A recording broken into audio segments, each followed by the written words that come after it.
Hello and welcome everybody to another edition of the Racing with Rob and Roller podcast. Rob Peeters makes up the Rob portion of this podcast. He is sitting opposite of me on a Skype call in Indianapolis where March Madness has quite literally been madness. I'm Real Josh Roller. It's crazy out there, man. I'm scared to go downtown. Oh, I don't blame you. Stay home. Stay home where it's safe. And nice and warm. Is it cold there? Actually, no, it's not cold. It's actually about it's like upper 50s, lower 60s. Okay, good. That's nice. That's good weather. Well, I'm Josh Roller here in Charlotte, and I make up the roller half. NASCAR was in Atlanta this week, and two dominant cars did not make the trip to victory lane. A third dominant car, truck. He did go to victory lane. That truck did go to victory lane, very handedly, actually. Each of the three manufacturers in NASCAR found themselves a trophy, and we had a fight post-race in the Xfinity Series, and further proof that when drivers matter inside the car, the racing product is better and more unpredictable. And then we'll have some discussion about NASCAR's present and future as well. Plus, we'll have another installment of Rob's Women's History Month profile. I'm pretty excited to hear about this one. This one I have an odd little connection to. And I not like a really big connection, but I have a little antidote to add to that. So I'm pretty excited about that. No, I think I have an idea of what that connection is because I know you and I know random trivia about your life. So I'm not going to guess it just yet, but when we get to there, I think I'm going to know. I think I have an idea of what you have an idea of. Because, this person might have made a start, might have been there at your first race. Am I right? You are correct. You are very correct. Okay. Very correct. I was going to say. So, I guess it. I'm glad you remembered. That's awesome. All right. Well, because she's got the final segment, the final feature segment, I'm doing the report again this week. So for Rollers Racing Report, let's kick it off here. Formula One. We only got one piece of news for you here, but they unveiled the circuit for the inaugural Saudi Arabian Grand Prix, which is scheduled to take place later this year in December. The Jeddah Street Circuit, it boasts 27 corners. Now, of course, I'm always one to say count every turn, and they took it quite literally in this circuit. The cool part about it is it takes a place along the shoreline, so it kind of reminds me a little bit of how the Port Imperial Circuit in New Jersey, New York was supposed to look. It was going to go right along there, along the Hudson River. I just had to plug that in. I'm sorry, selfish plug. It'll also be the second longest circuit on the calendar at 3.836 miles, just under 6.2 kilometers, just behind Spa's 4.352 miles in length there, and it will be fast, as demonstrated in F1's video release. Rob, I'm sure you saw this video. How petrified were you watching it? I'm not petrified. I'm just trying to figure out where there's a passing zone. It seems like, 27 corners, but which one is the passing one? That's what fair. I want to know. They're all flowing S's. It's just flowing fast S's where you're probably going to try and follow behind a car, but it seems like there's only maybe one and a half places on that track where you're really going to have an opportunity to pass. And I mean, if you're looking for a processional race, I guess that's good and fine, but anybody trying to make a pass out there, I don't want to say this, but it almost reminds me of like a faster Surfer's Paradise, I guess. Yeah. But Surfer's Paradise has a lot more passing zones. It has some tight corners. This one just does not have tight corners. It has all those S's that, are famous at Surfer's Paradise, but these are much faster, obviously. You don't really, it doesn't look like you have to brake much, if at all. Well, when you do brake, it's hard. It's hard braking zones. It's not like, it's the video, they shift it down, I think, all the way to first gear, and maybe not all the way down to first gear, but it sure felt like it. I don't know how they're going to make it through that first corner. The first corner, okay, so there's like two passing zones, right? Like you got the first corner, maybe, and then I would say the last corner. So really, what you're going to be doing is spending the majority of the race setting up the guy for the last corner, and if you don't get him, hope to God that you can get him on DRS going into the first corner back down the straightaway. Yep. if that's what you're going for, okay, but I kind of felt like Herman Tilke would have designed something with a little bit more tight turns, I guess is what I'm thinking.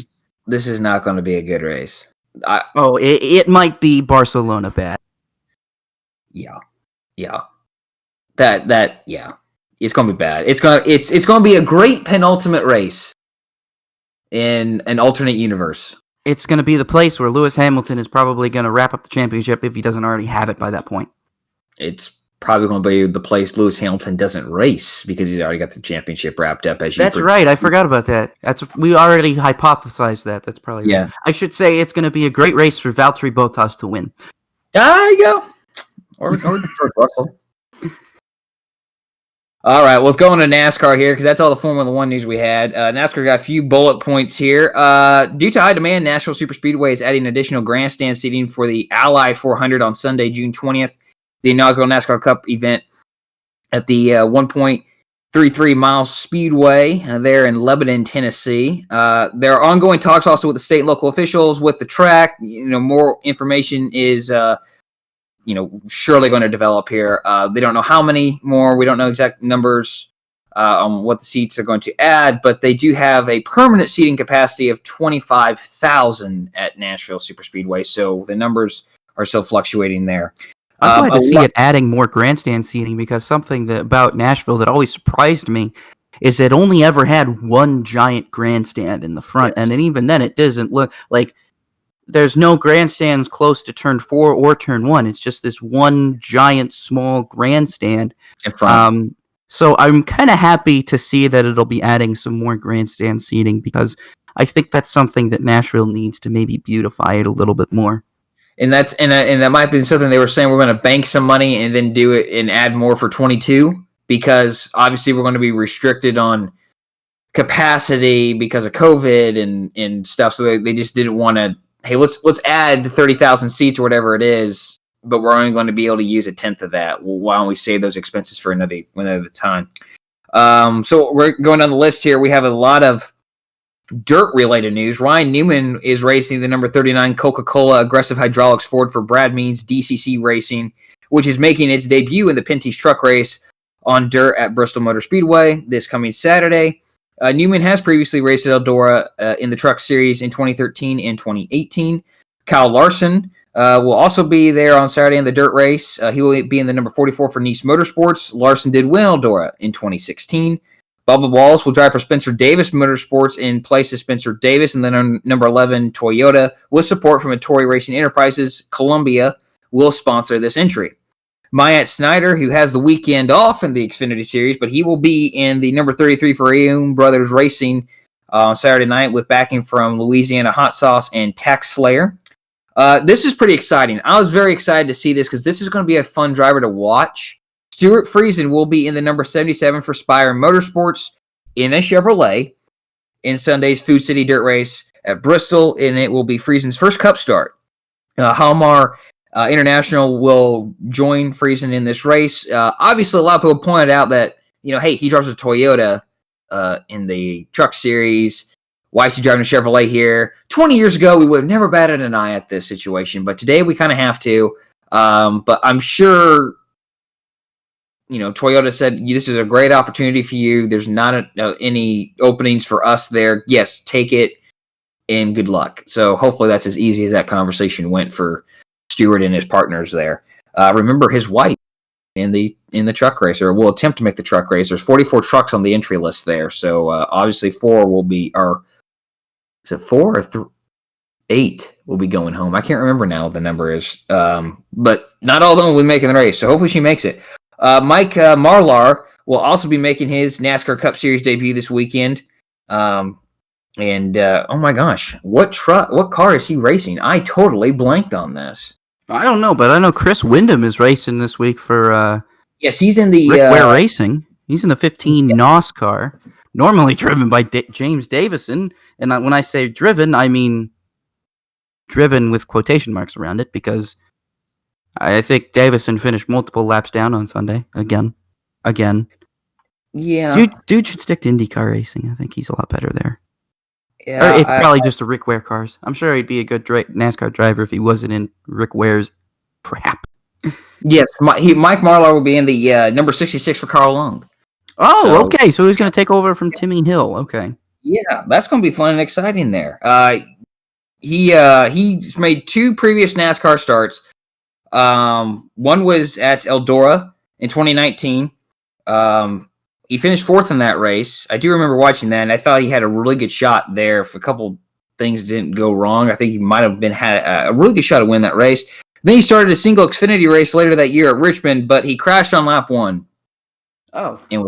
So that was a very abrupt end to that race for him, unfortunately. So this is going to be his 3rd race. Obviously, I'm not going to bat an eye at this one. He knows what he's doing on dirt. He's a champion in the world of outlaws. So good luck to him and that team. Maybe he can get that team a really good finish and a couple extra dollars on purse money. That's why you put these guys in.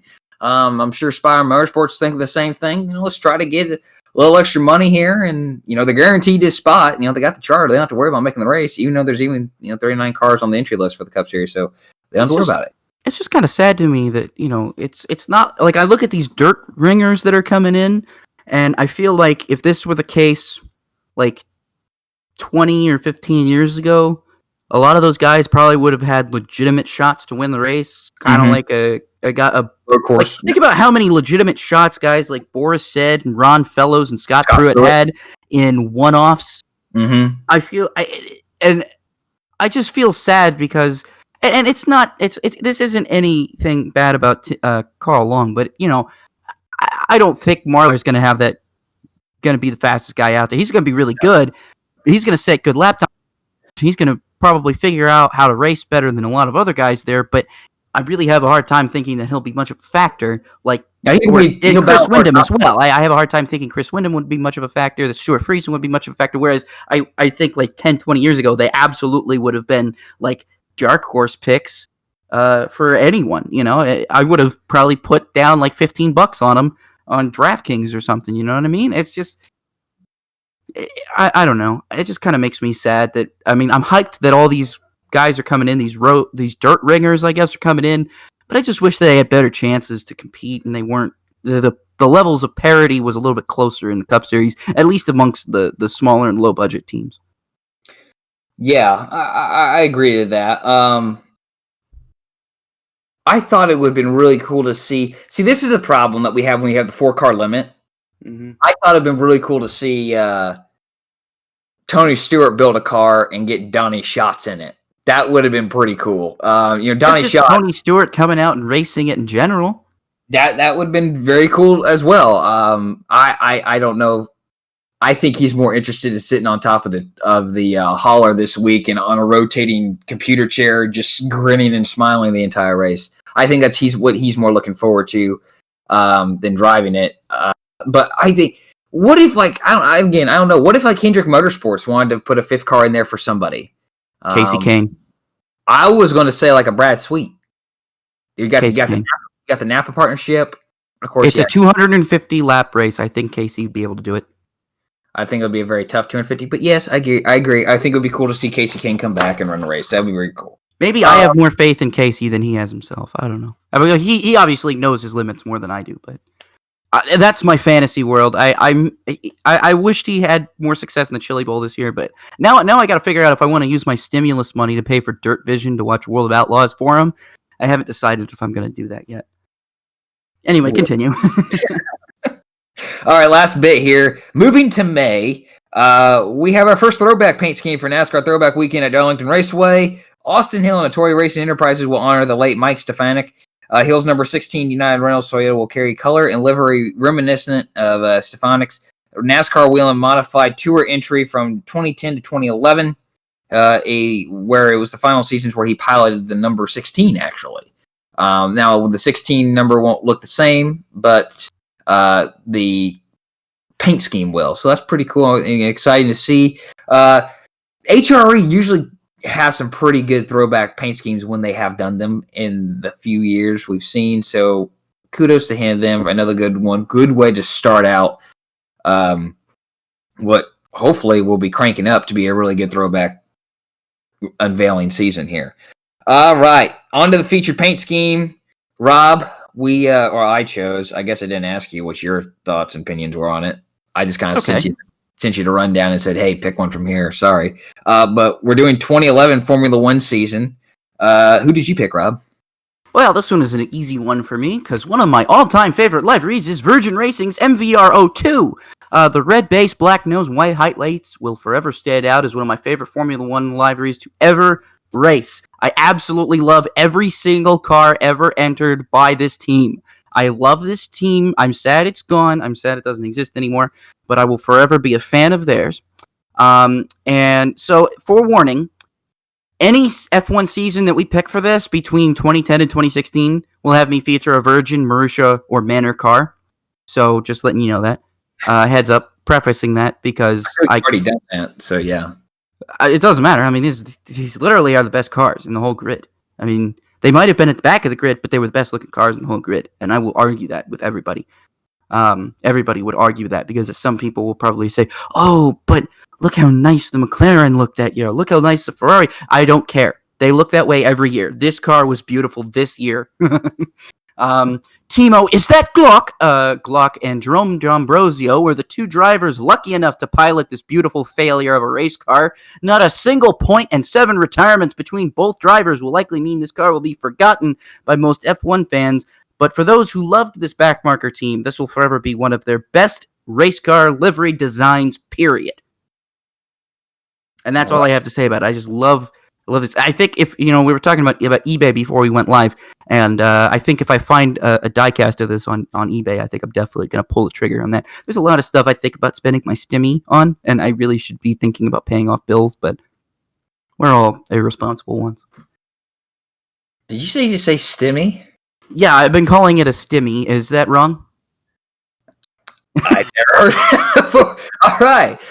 No, I don't think it's wrong. I just never heard it called that. You kind of threw me off guard there for a second. I'm like, did he just... I want to cover like the mic and go like, did he just say that to like no one in particular? He's just gonna... right and go, did he really just say that? Okay, well, Rob is... One of these days we'll live stream this on like Periscope or something, and everyone can watch. Does Periscope still exist, or is it just like Twitter Live now? I don't know what it is. It's probably just Twitter Live. Let's be honest, it's just Twitter Live. All right, I'm selecting the Lotus Renault GP's Renault R31.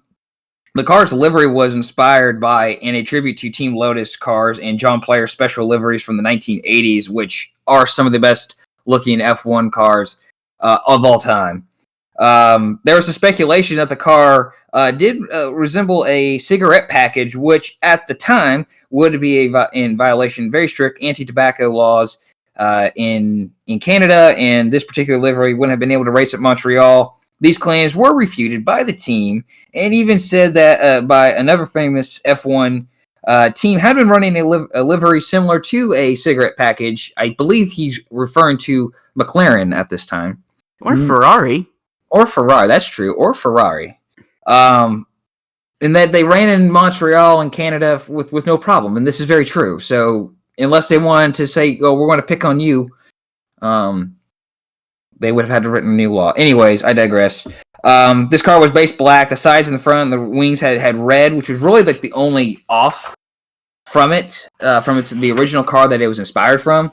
But it, of course, had the gold striping, and all the logos were in gold paint as well, which is a rare that you're going to rework a logo's colors just to go into your paint scheme. You just don't see that, especially today, and it kind of was even a surprise 10 years ago. So it was very much a throwback, and I like watching it in the highlights. Vitaly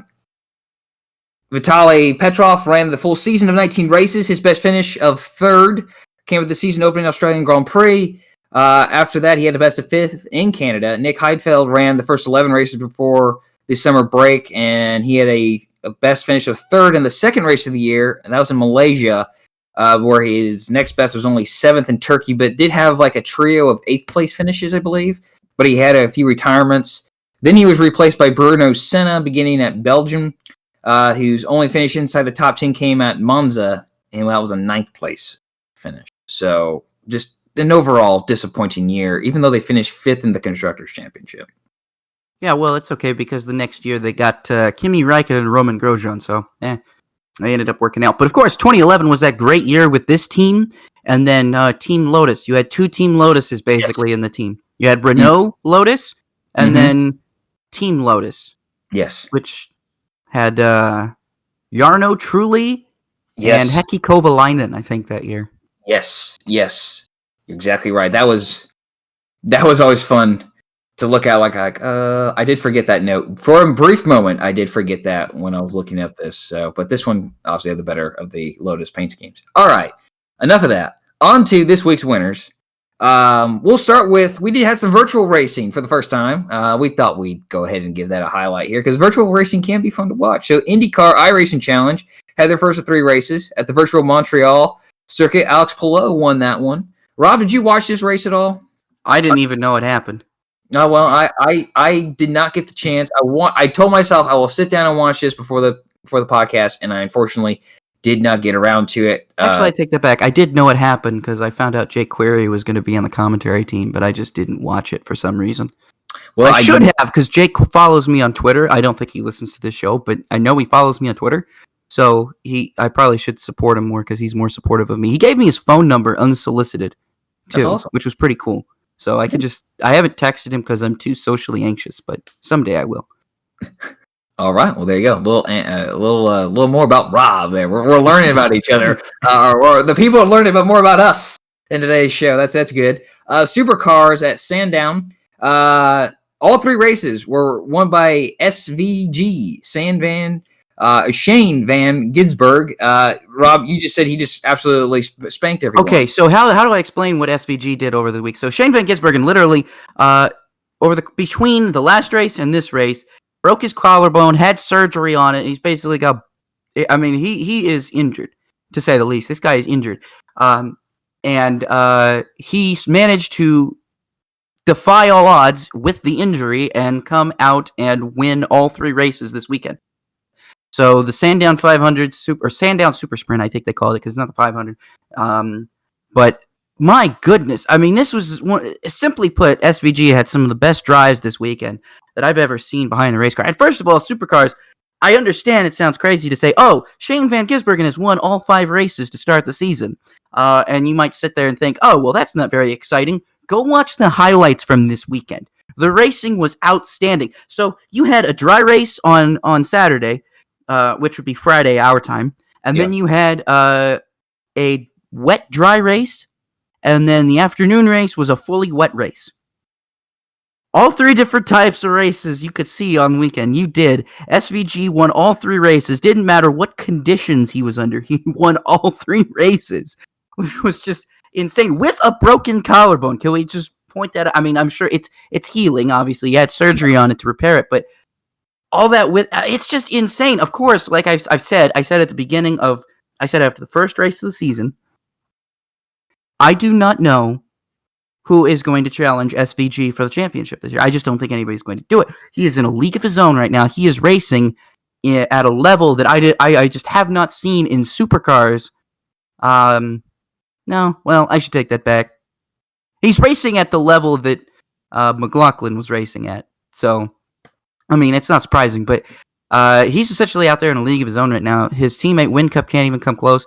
Chaz Mostert's doing pretty well to come in close with him. But hey, Brody Kostecki got his first podium, which is pretty cool. Good guy there, Brody Kostecki. It's pretty cool to see him. He's driving for the Erebus team.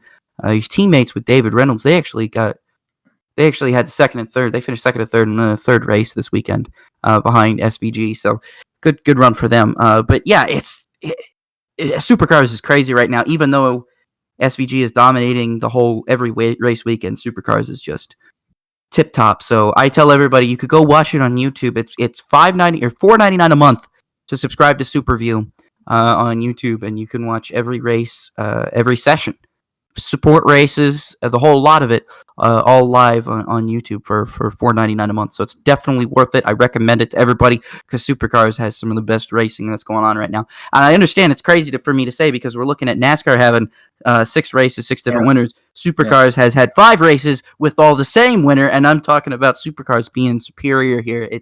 probably sounds hypocritical, but just trust me, give it a try. You won't regret it. It's great racing.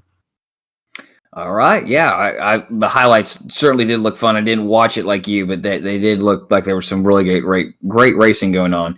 12 Hours of Sebring, the DPI team, number 5, JDC Miller.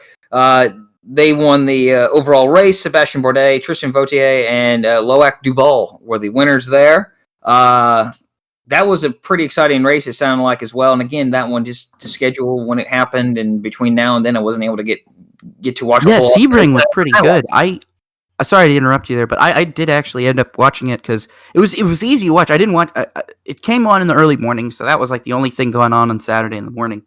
And then I switched away for the truck race and the Xfinity race, and I came back towards the end of it because as soon as the Xfinity race ended, I just turned it right back to NBCSN and watched Sebring, and it was really good. And of course, the nice part was as soon as Sebring ended, I could just switch it right over to the second Supercars race. So again, everything kind of worked out for me. But yeah, it was a really good race to watch. Sebring was very fun. Congrats to Bourdais. I know Bourdais was really excited to win that. So yeah, it was a good race at Sebring. Really, a lot of action, a lot of close racing. I wouldn't call it as good as the Supercars races were, but it was still very good racing. Good to see a privateer kind of non-factory big funded team win too. So that's good. That's good to see as well. The Camping World Truck Series at Atlanta, Kyle Busch won that race. It's its 60th career Truck Series victory. Yeah, we'll talk more about a couple things there in a segment from that race, as well as the next two. The Xfinity Series race at Atlanta, Justin Allgaier, his 15th career win, his first at Atlanta, and the Cup Series was won by Ryan Blaney, his 5th career Cup Series win. So all multiples of 5 there for our winners. That has no real bearing on anything, but just thought I'd point that out there. It's a very cool stat that maybe 5 people care about. Yeah, exactly. And are we 2 of them or just 1? I think we're 2 of them. I thought that was cool.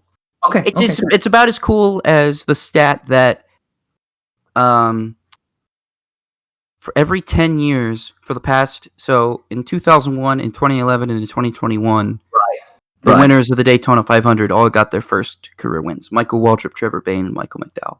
Yeah. That's about a fact that I can think about that is on par with how useless that other fact was, but it's still cool to us. But it's maybe not to the average other person. I will say that second fact, though, was a little bit cooler, though, than this one. All right, so top takeaways here. I first got to point out Overton's again.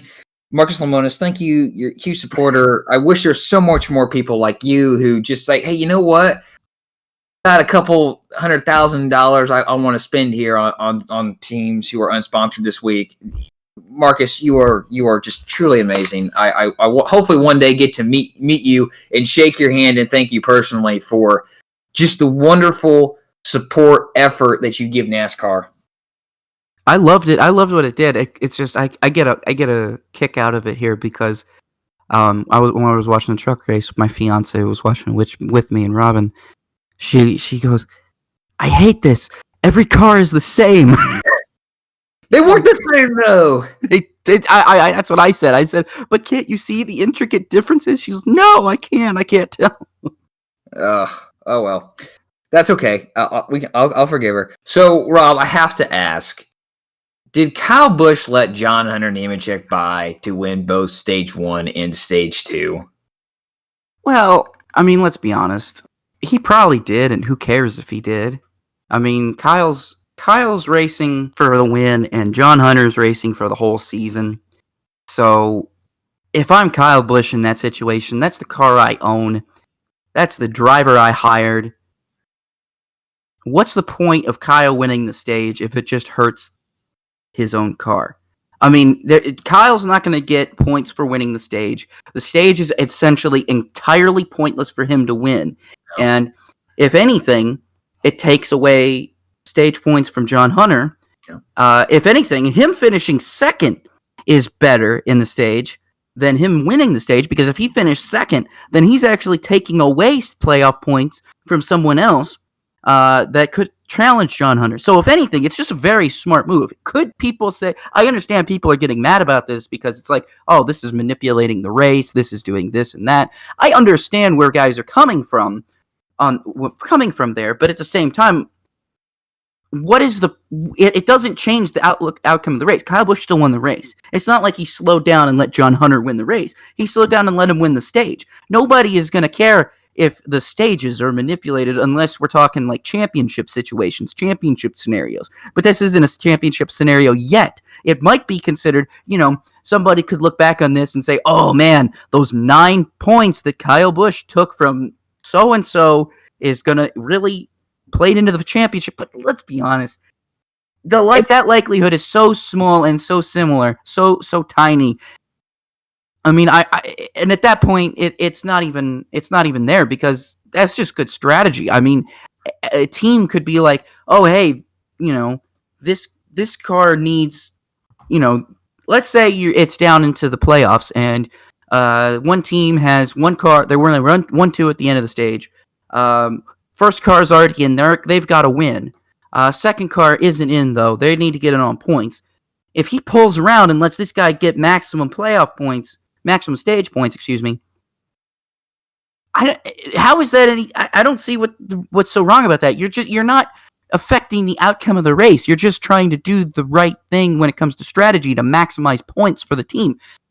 It's not cheating. It's literally just strategically playing the rules to your advantage. And I'm sure that some people can say, oh yeah, that's cheating. But no, it's not cheating. They're not breaking any rules. They're just taking the rules and working them into a scenario that works best for them. I don't have a problem with it.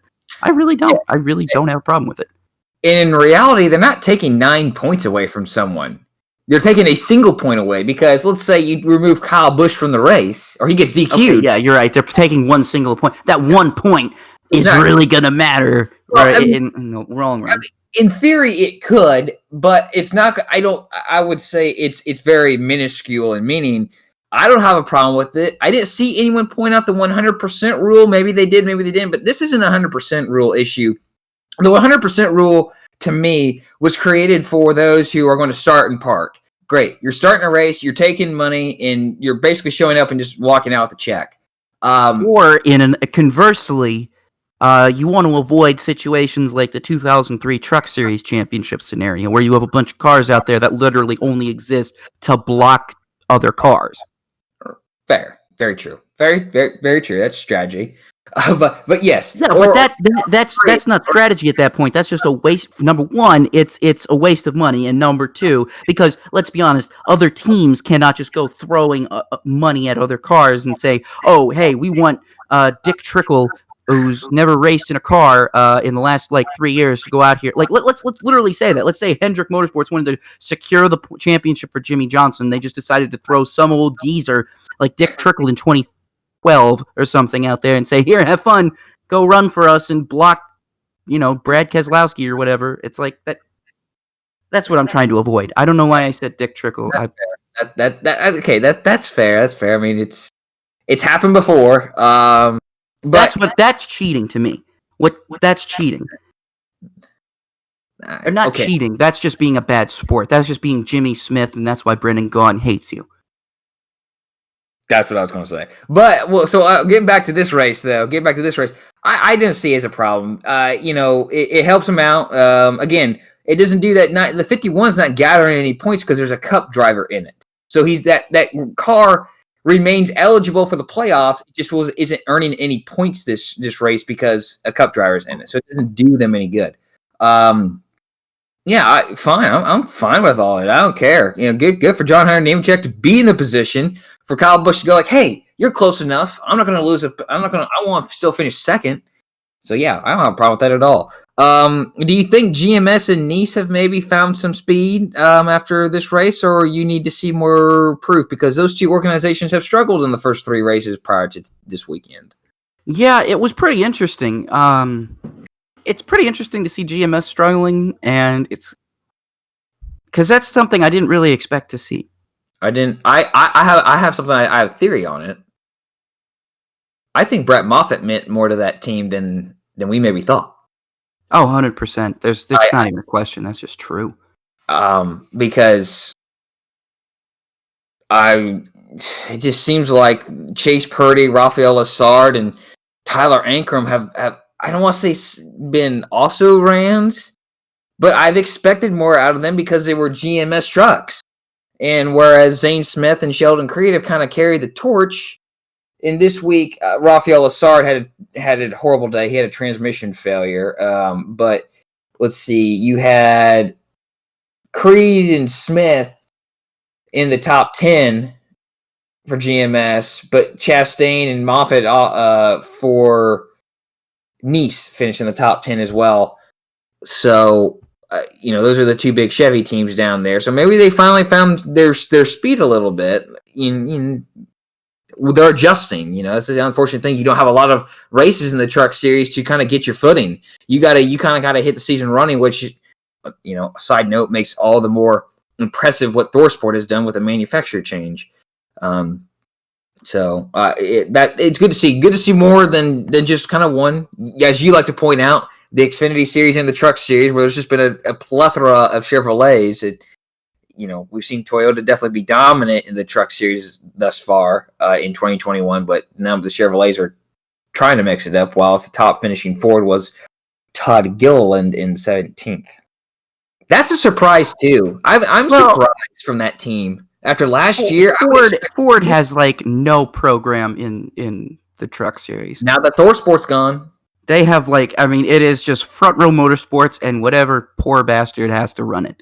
There's no question that it's just a sad state of affairs when Ford used to win, truck championships here and there. They run it with Greg Biffle, I think, and they ran so well with the Roush program for years, and even then there were other Ford programs that ran them before to great success, and it's just sad to see how far that program in the truck series has fallen. And it's just the truck series in general. It doesn't really have much manufacturer diversity. You get everyone runs Chevrolets, and then you have the Toyota teams that are, usually Toyota factory teams. Then you have that one Ford that I guess is a Ford factory team, which is Todd Gilliland.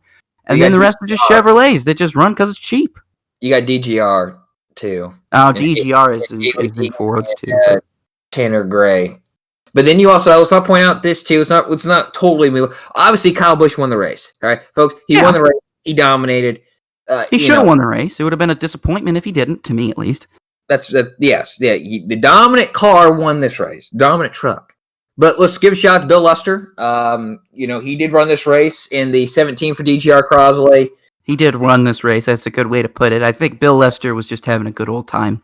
Yeah. I don't think his big idea, his goal was not to compete. His goal was to have some fun. Yeah, go up there and say, hey, I can still run a full truck race. And it was on the day, I had forgot about this. You may have pointed this out, but it was on the day the very same day he made his Cup debut. I did not point it out, but I saw that during the pre-race show, and I thought that was pretty cool. Yeah, that's very cool, very cool. So, at the same track, too. Same track, same date, just a few years later. So, yeah, very cool. Still have that race on tape because I know who won that race, too. Is that Jimmy Johnson? No, it was Casey Kane's first win of 2006. Oh, okay. Well, there you go. See, I learned. I was reminded of something. Moving on to the Xfinity series now. Let's give a note out, though, but Brett Moffitt and Josh Berry did pull double duty. Brett Moffitt being in the 45 for Nice and the 02 for Our Motorsports in the Xfinity series, but Josh Berry got the call, hey, Chris Wright's got COVID. Can you drive for us? And he did. And where did he finish in the truck race, by the way? I forgot. He finished 22nd. Not a terrible day. Better day than he had in the Xfinity series. Better day than Bill Lester had. Yes, very true. Very true. Let's just point that out. Let's just jump to that right now. Valences. I will die on this hill. Valences all day long. Yeah, Josh Berry made the mistake. Let's point out the obvious. Let's get the obvious out of the way. He should have just gone down pit road. We're already bringing that up? Oh, that's right. Okay. Yeah. Let's take it. He should have just taken his licks, driven down pit road. We just skipped half of the race. I know we did. I just want to point out because I was talking about Josh Berry. I know. So he hits that. First off, that can't. I want to be stupid enough and say I want to know what he felt. I want to be in a car that gets hit like that and jump out. I want to feel that so I can understand what he went through because that wasn't comfortable. Obviously, I just can't see a Valence doing that. Even if the grass wouldn't do it. Even if the grass was uneven, like Atlanta Motor Speedway treated, to their credit, they went to work that night and said, we're going to level this out better. Good for you. Good. I am sick, though. I'm sick and tired. I will die on this hill. I will be the only one on this hill if it comes to that. That some people need to quit towing the company line and saying, we need to go turf. We need to go turf. We need to go turf. No, turf. Yeah, if you want to go turf, that's great. It looks fine. He saves lawn care maintenance. That's what Martinsville should have done instead of paving over theirs. It is what Martinsville should have done. Absolutely. But a Valence isn't going to dig into anything. Is it going to get bent up? Sure, but you can pull that out and you can manipulate that back. Once that splitter's gone, your car's handling is crap. Then on top of that, no downforce at all. Yeah, the car will be better off, or the racing product will be better because there's less downforce on the front of the car, making the cars more difficult to drive. Yes. So i.e., you need more talent behind the wheel. You need more talent. It's frustrating to me that when we're going to build this brand new car, and it's going to have a splitter on it, and I hope to all everything that in 4 or 5 years when they roll out next gen B, that there's a Valence, and hey man, I just love that we don't have a splitter this weekend at Bristol. Oh gosh, that'd be a disaster. That would be a complete disaster. And at least I can tell you this, I bet you the cars are going to look a lot better without the splitter. Cars are going to look a lot better. That's going to be the fun part. I was just about to mention, that's going to be a fun thing to look at with the Cup cars, especially with no splitter on it. So Josh Berry, glad you're okay. Vicious hit there. But as Robert Downey Jr., as Tony Stark would say, that man has absolutely no respect for lawn care maintenance. But that's okay. It wasn't his fault. Martin Truex Jr., I was wrong. I'll say I was wrong. I was wrong. I said on this podcast, he finished 7th. I think he finished 7th. It took him 7 laps to get to first. I had the number right, just wrong positioning, I guess. Dude, it's MTJ. What did you expect? I just at Atlanta FC, and if this was Vegas, It's MTJ in a Gibbs Xfinity car. I know. What did you honestly expect? I can't believe you expected 7th place. I'm man enough to admit I was wrong, but it was fun to watch that because he got a speeding penalty, and he had to drive his way back up to the front. That always makes things fun, is when Dominic Carr gets a speeding penalty. You get to see other cars lead for a little bit while this guy, has to climb his way through the field. If you are a 50 numbered KBM car or Joe Gibbs racing car, you are cursed. You are going to get a speeding penalty. I would say 9 times out of 10, because I was fully expecting Kyle Busch to get a speeding penalty at some point in that truck race, because that's typically what he's done the past year or two. When he's been in the lower divisions, but he didn't. So good for him. Misjudgment, though. Brett Moffitt kind of took out, I think, some good cars, though they did get good finishes, kind of oddly enough. When watching the beginning of the race, I thought Gragson and Allmendinger may have had the 2 cars to compete with Martin Truex Jr. If they could get to him, if they could restart close to him, maybe give him a run for his money. To run him down, no, because tires are too important there, and you're going to use them up trying to pass everyone. But they rallied, though, but poor Brandon Jones. He finishes good or crashes. This guy, I said it on Twitter, I said Brandon Jones either has bad luck or he has no luck at all. That makes me feel so bad, because this is somebody who, I still think is a championship sleeper, but the more and more he struggles to finish races just due to bad luck. They're never of his own doing. Very seldom are they of his own doing, DNFs. I feel bad for him. This is somebody who's shown over the past couple of years that, he has the ability to run well in the Xfinity Series. He could make a good career of himself out in the Xfinity Series. It's just he's the most unlucky guy on the racetrack every week. Yeah, I think you're right. Reminds me a lot of Danica Patrick in 2014. A lot of really good runs spoiled by just wrecks, either not of her own doing, or in some cases of her own doing, or in some just mechanical failures. It's just, it sucks, man. You can run as well as you can, and then just have the worst luck possible derail your entire race. Yeah.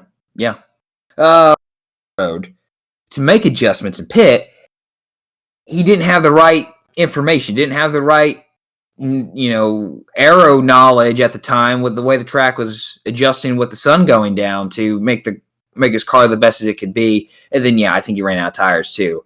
But Justin Allgaier won the race. That was good to see, especially for a guy who has struggled this year. Got to a horrible start, but Junior Motorsports did have the other 3 cars in the top 10. So, we talked about at Las Vegas, hey, they look like they're on track. And then at Phoenix, everything went awry with the 9 and the 1 and the 8, and Allgaier was second on the final restart, finishes 8th, and then now here they're Annette had a solid race. But let's talk about the JRM driver Noah Gragson in the pit road deal, because man, there's a lot of stuff on Gragson this week. The last couple of days has been. I mean, Jenna Fryer wrote a column. I don't know if you read it. It is very polarizing, to say the least. I have not read it. I wish you would tell me about that, because I did forget that. I would have read that before this, but I don't know. I wonder 30 minutes before we went on air. So okay. Well, I wanted to say my part about Noah Gragson. I love Noah Gragson. I love that he is polarizing in himself. He is don't take this 100% literal, folks, but he's kind of like Dale Earnhardt. You love him or you hate him. Now, he hasn't... Listen. He hasn't earned the reputation of Dale Earnhardt, but Dale Earnhardt was you love him or you hate him guy, all right? Especially depending on who you were as a fan, where you were on the fans. Especially if you're a Jeff Gordon fan, or you were a Ford fan. You definitely didn't like the man in black. But Noah Gragson, he's kind of got that persona. He's going to be talked about. He's going to be a guy you're always going to go to for a soundbite. And I like that about him. I love his attitude that he gives. I don't give 2 hoots about you. I don't. I like that. I love that in the guy. So he's got a great personality. But his personality, or ego, I don't know, got in the way on pit road. And I wanted to share this. Because obviously... what happened was the car behind the 18 on pit road. He's blanking at the moment who that was. Did you forget who was in the 18 again? Daniel Hemrick. I forgot it last week, so it's okay. Okay, I don't remember. I'm talking about the guy who's been behind. Daniel Hemrick hasn't won a race ever, so he's easy to forget. Oh my gosh. Well, you have a car, then you have Daniel Hemrick pit in front of him, and then Noah Gragson's in front. The car behind Daniel Hemrick pitted awkwardly. So Daniel Hemrick had to drive around, kind of got to go into Noah Gragson's pit stall a little bit and back up and pit. Well, Noah Gragson took exception to that because he has to drive around, and he reverses, blatantly looks like on purpose, into the 18 car. First off, Noah, you were a terrible salesman during the TV interview, but you did a hell of a job selling it in the hauler, because NASCAR announced Sunday morning that there'd be no penalties for this. And the reason that I'm shocked about this is that he put crew members in danger. Because a hose could have, if his rear tire changer wasn't heads up, the potential's there that hose gets twisted around, trips his rear tire changer up, and his rear tire changer gets hit by another car. That potential's there. If the team isn't heads up on the 18, he could hit another pit crew of not of his own, but of Daniel Hemrick's, and pinch him in there. We have seen people get killed on pit road at Atlanta Motor Speedway, nonetheless. That's why pit road speed exists. So I was very frustrated when NASCAR announced on Sunday morning that there'd be no penalties against Noah Gragson. Scott Miller, NASCAR Senior Vice President of Competition, said, quote, "We've reviewed the incident which occurred between the 9 and 18 cars on pit road during Saturday's night's race at Atlanta Motor Speedway and met with Noah Gragson after the event. A chain reaction of events led to the 18 and 19 both overshooting their pit stalls. The 9 ended up both long and out of his pit box to the outside, and needed to back up as far as possible to have any chance of fully pitting or pulling into his box. After reviewing the video, it is our judgment that the contact was not deliberate. This is what I hope went down. And I'm ranting here. And Rob, I don't know where we are on time because my timer went puke. We're 15 minutes in, give or take. Well, I'm going to say this. What I hope went down, and this is where I kind of, on NASCAR transparency, is that, Noah, we can't prove that you did this deliberately. We can't prove you didn't do it deliberately. But next time, there will be penalties. That's what I hope happened. Because, again, when he said, I don't know what he's mad about post-race, what do you mean you don't know what he's mad about? The only excuse I could think of, I tried to put myself, I've never driven a race car, okay? But the only excuse I could think about if I'm Noah is like, my hand slipped, I missed the shifter, I missed the clutch, and I just kept rolling backwards. That's the only excuse I can think about. And Noah, I love you. I love your personality. I think you're a great driver. You are an excellent driver when you are pissed off. Noah is better when he's mad. Folks, seriously, think about it. Go back and watch 2020 again. When he's mad or he's driving angry, he's driving with a purpose. He's a great driver and threat to win this championship. But you got to know where that line is. And Daniel Hemrick, I love the little fire we saw of him too. That was great. Of course, I think it was more so defending his team more than caring about the car, as some people pointed out. He didn't mention his team. Heat of the moment.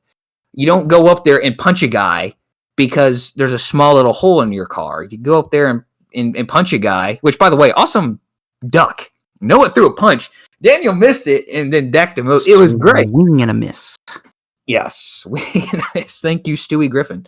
But yeah, so Rob, your thoughts on the incident? I've ranted here a lot. Okay. All right. I got a lot to say. So first and foremost, I don't know. So Noah Gragson is basically pissed off every single driver he can for several years in every single racing series he's ever been in. He just seems to run over guys, have borderline no respect on the racetrack at all. And maybe this is just... And I forgive me, because all of my racing experience comes from a sim racing. So I've never done real racing before, but I've been in plenty of lobbies before with guys like Noah Gragson. And let me tell you something, they're just not fun to race around. They're not fun to be around. You're not sure what they're gonna do when you get to them, or if they get to you. They're just weapons out there sometimes. And Gragson, he's shown he's got a lot of talent. But he's had problems harnessing that talent for a long time and getting it under control. And I think this weekend and this past year in general, we've only had less than 6 races. Or has it been the same amount? 6 races for the Xfinity Series, or is it 5? I can't remember. 6, yeah. 6. Okay, so the Xfinity Series, their first off week is this weekend. Okay, but that's what I'm saying. It seems like in every race he's making enemies. And at some point, something's got to give where it's like, you can't do this, because in 2 weeks, they're going to go to Martinsville. How many times do you think Gregson's going to get put in the wall? I really think he's setting himself up for one hard day at Martinsville. I mean, he is going to get turned and turned and turned. Guys are going to get to his bumper, and they are going to remember what he did to them, especially if he runs up on Hemrick. As soon as he runs up on Hemrick, he's not going to lose any love for him, and Hemrick's going to put him right in the wall as soon as he can. I guarantee you that. Because these guys aren't going to take it anymore. And Gregson's just been like this for his entire career. I've seen it in the Truck Series. I've seen it now in the Xfinity Series. It's the same thing. Even, heck, it was not even as good. It was worse in the K&N Series back in the day when Gragson was running around in the K&N Series. I understand people. He's so polarizing. I'm trying hard to, at one point, I decided to myself, I'm going to try and be unbiased. I'm going to try and look at this objectively. And every time I do look at it objectively, I just continuously see Noah Gragson as somebody who just doesn't want to learn how to conduct himself on a racetrack. Yes, I understand you have all of that fire and you have all of that, but you have to earn respect as well when you're doing this. He's not earning himself any respect. Do you think Kyle Busch wants to put up with him? No, he fired his ass. I'm just saying it I don't really honestly think that Gragson has much of a future outside of the Xfinity Series if he keeps acting like this. Because team owners are going to take notice of this. He's got to be thanking his stars that Dale Jr. was in Sebring and not in Atlanta on Saturday, because I guarantee you if Dale Jr. saw what his driver was doing out there, I don't think he'd be very happy. And I don't think he's very happy now, probably hearing about it all this time. And they talked about it in Door Bumper Clear. I haven't heard about it. Mike Joy made the exact same point, though. You got a guy out there with a lot of money. His dad's in jail from a DUI, but he's still got a lot of money, I guess. And, it just blows my mind how he could still be out there and not have learned his lesson by this point, because he's just... At some point, you have to realize, man, every single race this year, someone's been mad at me at post-race. Wonder if it's me. It blows my mind how he hasn't stopped and thought, maybe it's something I did. I don't know what he's mad about. Oh, maybe have you thought about how you raced him? Have you thought about what you did to him on pit road? Have you thought about do you think about other drivers other than yourself, Noah? I'm just wondering. I understand racing is you got to be selfish. You got to be, but there's got to also be give and take, and you do a lot more taking than you ever do giving. And that's what I see with him on the racetrack every single week. Again, not denying the fact the kid's got talent. And I'm not saying he's as bad as a guy as someone like Ferrucci or Mazepin. I just think I'm not saying he's a bad person underneath him. I'm saying he's got a lot of issues with handling himself behind the wheel of a race car. And forgive me about this, but it almost reminds me a little bit of Shane Meal. Shane Meal had a lot of talent when he was coming up through the ranks. He had more talent than he knew what to do with. And, obviously I'm not saying Noah Gragson's doing drugs, but like Meal was, but Meal always seemed to get into a fight with somebody. After every race, Shane Meal was always getting into fights with somebody because he run over guys. He runs over guys every time. And Shane Meal has said it himself, too. It is himself. He'll run you over to win the race. He'll run you over to run seventh. That's a fine... you could take that mindset on short tracks all you want, but as soon as you step it up onto a speedway, you can't be racing like that. And Noah Gragson continues to race like that on speedways. And I just think drivers are getting fed up with it, and drivers aren't going to take it much more. And I just think at some point he's going to have a fun time at Martinsville when he's the cause of caution every 10 laps. Because I at this point, I can't see Martinsville ending under any other way for him than that. That's my take on that, Josh. I'm going to turn the rinks back over to you. I think it'll be fun to. I think he raced a clean race. I think there was a pit road incident that was more the problem. Okay, so I didn't really think he had a bad. He did. Yes, he had a clean race. Obviously, finished the top 10, like you said, which is not to criticize his racing ability. I'm not criticizing his racing ability. I'm just criticizing his ability. You criticize some of his actions, like Yes, his behavioral problems. He has very strong behavioral problems. He doesn't know. That's the thing when you have drivers that come through the ranks that have more talent than they know what to do with, and they don't exactly have the greatest upbringing. Look at his dad. I don't want to pass too much judgment on his dad, but I just look at that upbringing. That out of this because I don't think we know the whole story on that one. I don't. I would leave that out. Let's not touch that. Okay, I won't touch that. I shouldn't have touched that. But still, it's who he's around. Who is Noah Gragson around, I should say. I think he's around. Is he surrounding himself right now with the right people that want to help him, or is he just surrounding himself with people who are going to absolve him of every crime that he commits? I think this is going to be a turning point. Because we've seen and listened to Dale Earnhardt Jr. sort of defend Noah. He said, "I don't want to touch that. I don't want to hold his hand through everything." Essentially, to summarize what Junior's done. But I think this is going to be a turning point. Well, this season, or I should word it as, will this be a turning point? Because I think Junior has to step in and say something now. I think this is kind of the Rubicon.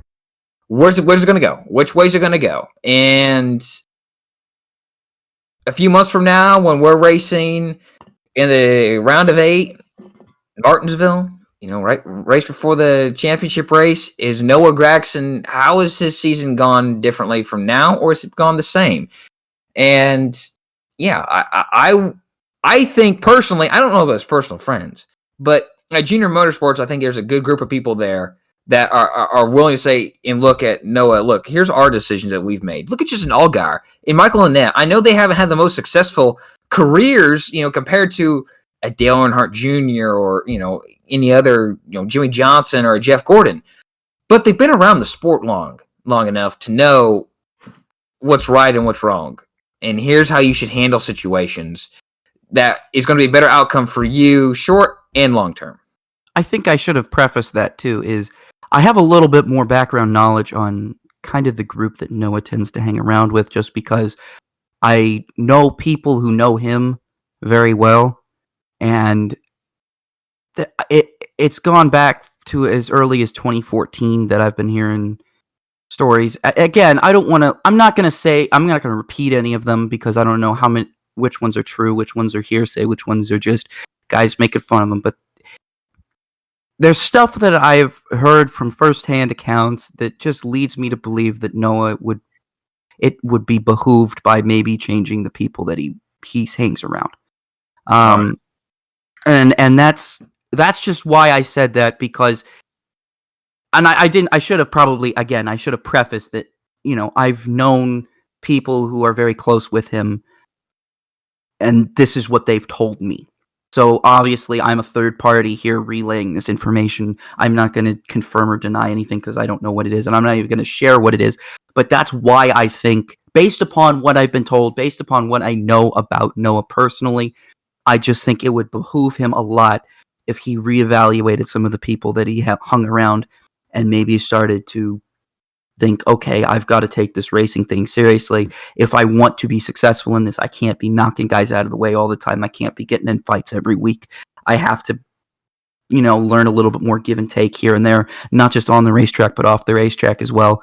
That's just where I'm coming from, and that's just based upon a prior knowledge that I failed to disclose, and that's my thing. So, again, I'm not passing judgment on him, but that's just what I've seen out of him. It just very much seems like to me this is somebody who could just really go for an environment change, a change of environment, I guess. Not necessarily leaving junior motorsports, but getting around some people that will support him better, I guess. And with that, I think we should probably move on. We'll leave it at that. Once again, the Xfinity Series producing a little bit more drama than the Cup Series. It seems like that. Yeah, Rob. Tell us a little bit about the Cup Series race. Cup Series race was, a lot of people said it was bad. A lot of people on Twitter were saying it was bad. I don't know what Jeff Gluck's good race poll has it at right now. I haven't checked, but I watched the race. I watched the whole race, and I didn't have any major complaints. I mean, yeah, the racing got spread out, but at the same time, I didn't necessarily think that it was bad. I liked the fact that, number one, I liked hearing guys have to lift in the corners. That was not something that I expected. Yeah. I called it on Saturday. I was watching the Saturday race, and I was like, man, I just love listening to the onboards of the Xfinity cars, how they have to get out of the gas. And then I think on restarts, they were definitely full throttle, but by the time they got into their own long runs, they were having to get out of the gas pretty well. And that's usually when the racing came around, I thought. A lot of people were just saying like, this race is so boring. I need a nap. And it's just like, I understand where they're coming from a lot, but at the same time, I've seen worse. I've seen a lot worse racing, and Sunday doesn't even crack the top 20 worst races I've ever seen. It's not even the top 30 worst races I've ever seen. I would classify it as dull but entertaining.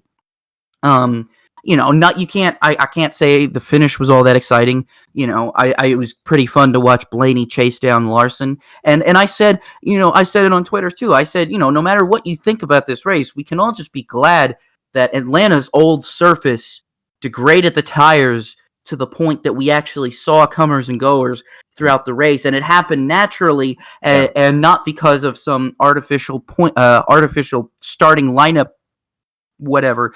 formula.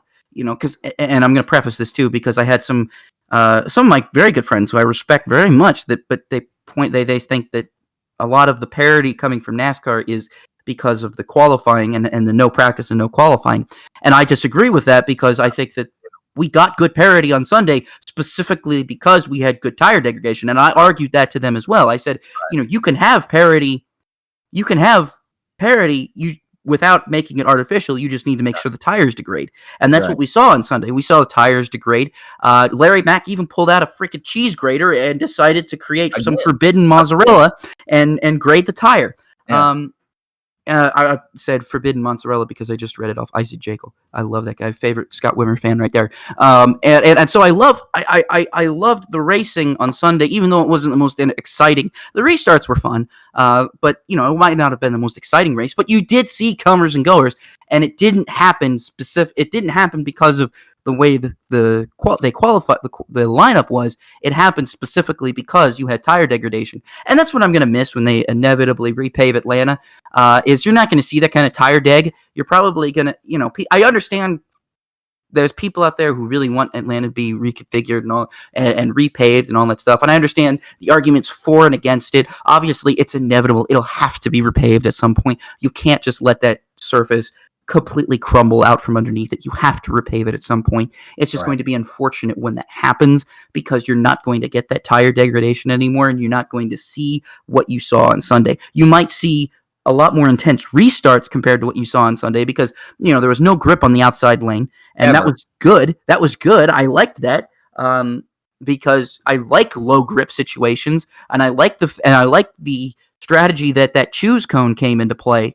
I was seeing, Chris Knight on Twitter either last night or 2 nights ago was talking about how the choose cone hasn't been one of NASCAR's more controversial additions. And I agree, because it hasn't really changed much, but it has added an extra layer of strategy. And I think you saw a good layer of strategy with the choose cone rule. A lot of guys wanting to be on the bottom, but then saying, that outside line, there's nobody lining up there. I could make up a lot of positions, but then, the trade-off is, but how many do you lose when you spin the tires inevitably on that restart? You know what I mean? It's like, where is the trade-off? Do you want to stay on the low line and maybe make up 1 or 2 positions, or do you want to jump a bunch of cars and then try and stay in front of, like, kind of like a game lose 8 situation? Yeah, exactly. And I thought that added for an interesting level of strategy to the race. Not just with pit strategy as well. Pit strategy was already good.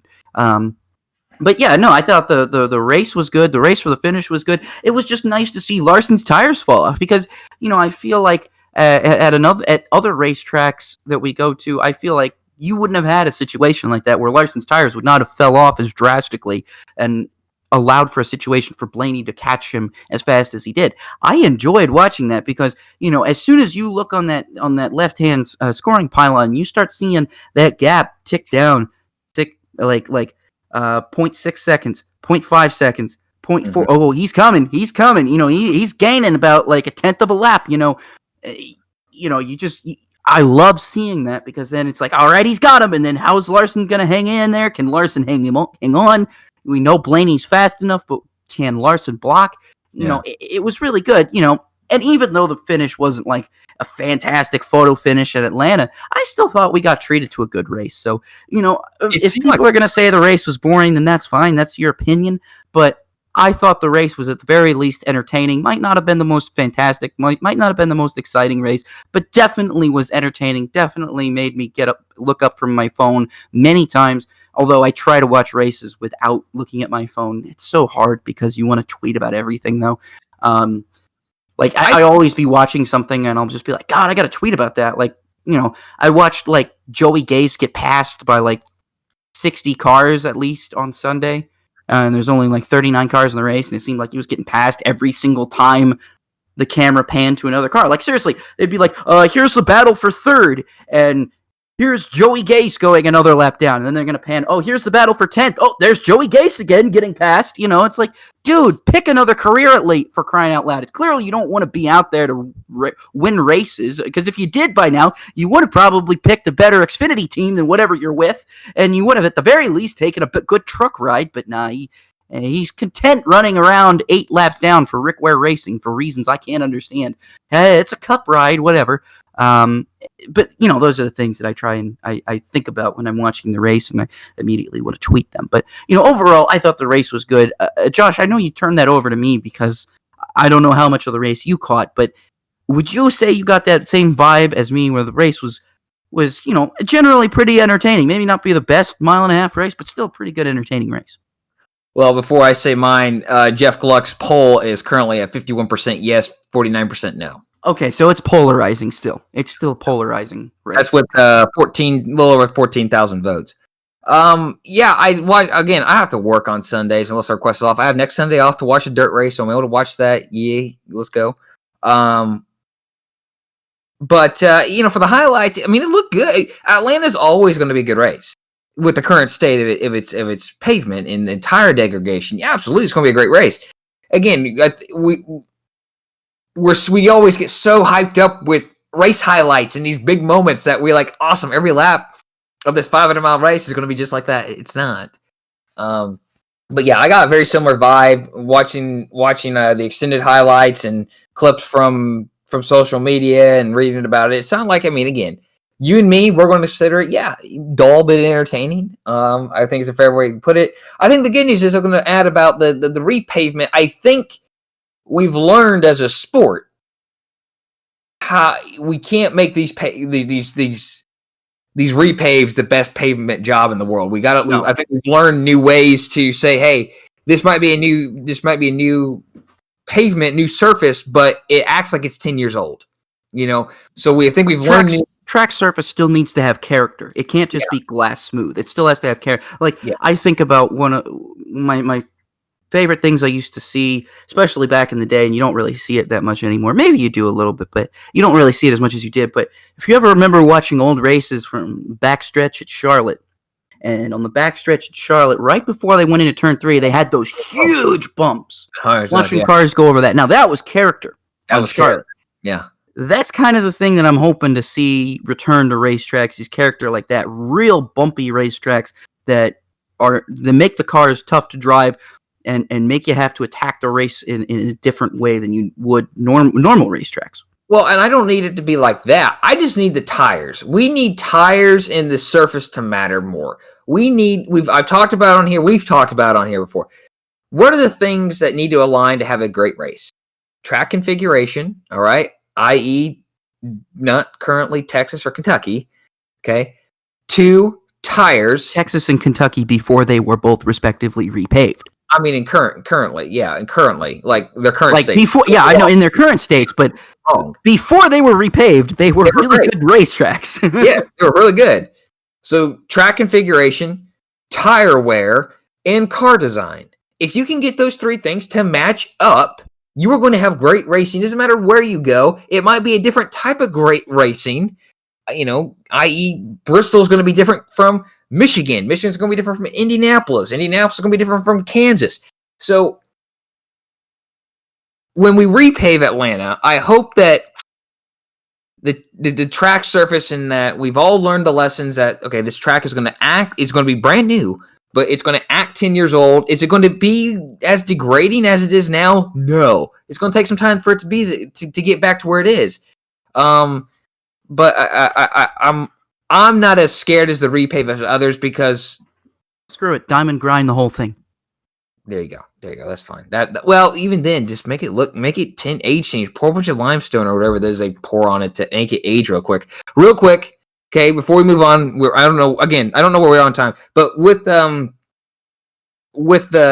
4 of the 6 winners this year having a combined total of 15 race wins, all right, and all also starting 2014 or sooner, has the old guard finally met their match? Rob, has our upshift downshift question from a few weeks ago come to fruition? I don't know. I don't want to say that yet. I still think Harvick, Kurt Busch, Kyle Busch, MTJ, even Denny Hamlin. I still think those guys are at the top of their game. Obviously, Harvick didn't have that great of a race, but he didn't have that great of a race car at all. But and I know you said Harvick's reign of Phoenix is done, but I still think Harvick's going to get a win soon. I still think MTJ is going to get a win soon. I can't imagine a scenario where neither Busch brother wins a race this year. It looks like that now, but just give it time. When the old guard starts to get in their rhythm, the summer stretch comes in, then you'll really start to see where we're at. I'm not saying they're not going to win a race. I just think that we're going to see a lot more youth, guys who haven't been in the sport, like no longer than Kyle Larson, like 2014. If you came in the sport, I know what you mean. 2014 or later, I think you're going to see more guys winning from that category compared to the guys we grew up watching, the Kurt Busches, the Kyle Bushes of the world, the Kevin Harvicks, where they're still going to win races, but maybe not as much. I could be putting the cart before the horse on this one, but from what I've seen from some of these drives, early days, but you got to get going. Quick. I think what's really gonna help is a lot of these Cup guys probably are gonna run more Xfinity and truck races throughout the season this year, as we've already seen with Truex and now Harvick coming back to the lower divisions. Right. I think that's going to help them. Like I said, that's why I said I think when you get into the summer stretch, they're going to get, because really I think, and it's no surprise, I think these younger guys are more adept to one-day shows, whereas the older guard needs that practice and qualifying to set up their car and dial in their race car. So I think when Truex running Xfinity Series race is going to help him a lot more going forward. I think Harvick running Xfinity and truck races is going to help him a lot going forward. So that's why I said I think by the summer stretch you're going to start to see that old guard start to come back in, because they're going to have more races under the belt by that point. They're going to have Xfinity races to run, and then that's going to help them get prepared for the Cup Series. So I think that's really why I said what I said. Okay. I mean, that's fair. I mean, I can't disagree with that. I can't disagree. I've kind of got my own little feeling myself. So with that, we're going to move on. Outstanding performance of the week. I saved mine. I didn't talk about this during the race because I actually wanted to save it for here now. But Rob, I assume you did the same. Tell us about yours. Yeah, I didn't talk a lot about Daniel Suarez today because he didn't have that great of a finish. I think where did he finish? I think he finished like 16th or something. 17th, I believe. 17th? I think Bubba Wallace finished 16th. Yeah, because it was a top 20, but the guy was in the top 10 basically all race. Him and Matt DiBenedetto both were running in the top 10 basically the entire race, except until the last round of pit stops. I think something went wrong for both of them. Well, where did DiBenedetto finish? Did he finish 11. In the top 10? He finished 11, so just outside the top 10. Okay, so still, again, they didn't have that great of the finishes, the ends for the races, but through the first two stages, those guys were looking really, really good, especially Daniel Suarez. And the reason why I give it to Daniel Suarez over DiBenedetto is just because Suarez is in a whole new team, and he was working with a brand new crew chief. So his crew chief literally is in the sin bin. He's in the penalty box for this week. So he's got a whole new crew chief he's working with. Guy just runs right out there and runs in the top 10 like it's nothing. Again, brand new team, totally new team, Trackhouse Racing. And I really, really think that once Trackhouse comes into their own, I am going to start looking for Suarez to be in contention to win some races, because to run in the top 10 for the majority of the race at Atlanta, that is really tough to do, especially in today's NASCAR. To take a brand new team and run in the top 10 at a 1.5-mile racetrack, that is really tough to do in today's NASCAR. So I am definitely going to give it to Daniel Suarez specifically for that reason. Yeah, I think I can't disagree with that. And also, it doesn't hurt, Austin Dillon ran well, finished 6th. But Tyler Reddick also ran too, which is again what shows you the differences between the RCR group. And not all of the RCR stuff is going to be knockout equipment every week. Yeah, Austin Dillon's been having some really good runs, but where's Tyler Reddick been? That's kind of also ran pretty much all year. It's the opposite of how last year got going. Yeah, Tyler Reddick was doing well, and Austin Dillon was kind of like, oh my gosh, I'm on also ran. But anyways, mine, Jeremy Clements. Okay, here's a guy who ran really, really well, then got a penalty for dragging equipment out of the box. Took his gas can with him. That's a no-no. He drove his way up through the field, got stage points again. Finished. I believe it was 9th in that stage, second stage, and then was running 5th. But the thing is, he did it on merit. He had a great car, and that's what I think a few people are going to miss about that Xfinity race. Is that Martin Truex Jr. dominated. You had Noah Gragson Hendricks incident, but here's Jeremy Clements, who has an underfunded team. he showed his talent, and that's why we love going to places where a driver matters. Atlanta, in its current form, the driver matters. He outperformed. To me, I think he had a top 5 car. By the time that race was said and done, he had a top 5 car. Now, he got into a crash, hurt him a little bit, ended up finishing 13th. But it just makes me wish he could get into a good car like a Junior Motorsports level equipment. Show us what you can do, Jeremy. Show us what you can do with this great car. And at a track like Las Vegas, where it's a little more aero dependent and where his team is typically going to struggle. So I just enjoyed seeing this little team kick butt and really deserved a top 10, top 5 out of that race. And unfortunately, it just didn't come to him. All right. Time for the upshift, downshift segment, Rob. We're going to try to keep 3 of these 4 questions kind of quick because I think we're both going to have a lot to say about one of them. If we could nail this down in 10 minutes, I'll be real happy. All right. Well, let's try to keep the first one real quick, then the third and fourth one real quick. All right. So upshift, downshift. Upshift means you agree. Downshift means you disagree. We throw it into the neutral. We don't care, or we just don't have enough information to make a opinion that we like and can stick with and defend later on. Our first question here. Competition cautions for the Xfinity and Camping World Truck divisions are still necessary. Do you upshift or downshift? Yeah, for as long as we don't have practice or qualifying, competition cautions are going to be necessary because you're not going to know what the tires are going to do until you drop that green flag on race day. The fact of the matter is, if Goodyear, knock on wood, if Goodyear brings a terrible tire, you're going to need to throw a competition caution because you're going to need to figure out a way to adjust for that, to fix that, to alleviate that, especially with the, record low number of tires that they have too. And also, again, it's because, again, the reason why they throw the competition cautions, again, during the one-day show era is because, let's be honest, you don't have any time to set up the car. So it's only fair to say, okay, we're going to run 20 laps. We're going to throw a yellow. You come down pit road. You can make any adjustments you need to do. And then you still have the rest of the race to go ahead and do it. I have no reason to say that they're unnecessary at all. I think as long as they're not running practice or qualifying, then they absolutely should be having competition cautions for the sake of the drivers and the teams, because otherwise you're just kind of throwing everybody out there into the fire and saying, hey, good luck. If you nailed it, great. If you didn't, tough. You got to give the guys an opportunity to at least work on the cars to make it fair for everybody else. So, yeah, I'm going to upshift and say that they're still necessary. I'm going to upshift, but I'm going to make a request.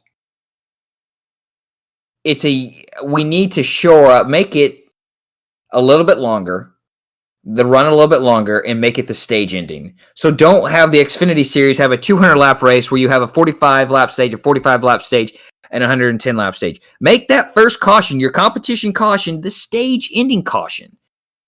Because I just feel like it's a waste. No one's using it. No one is using it at all. I don't think anyone... I can't remember Atlanta's Xfinity race competition caution at all for whatever reason.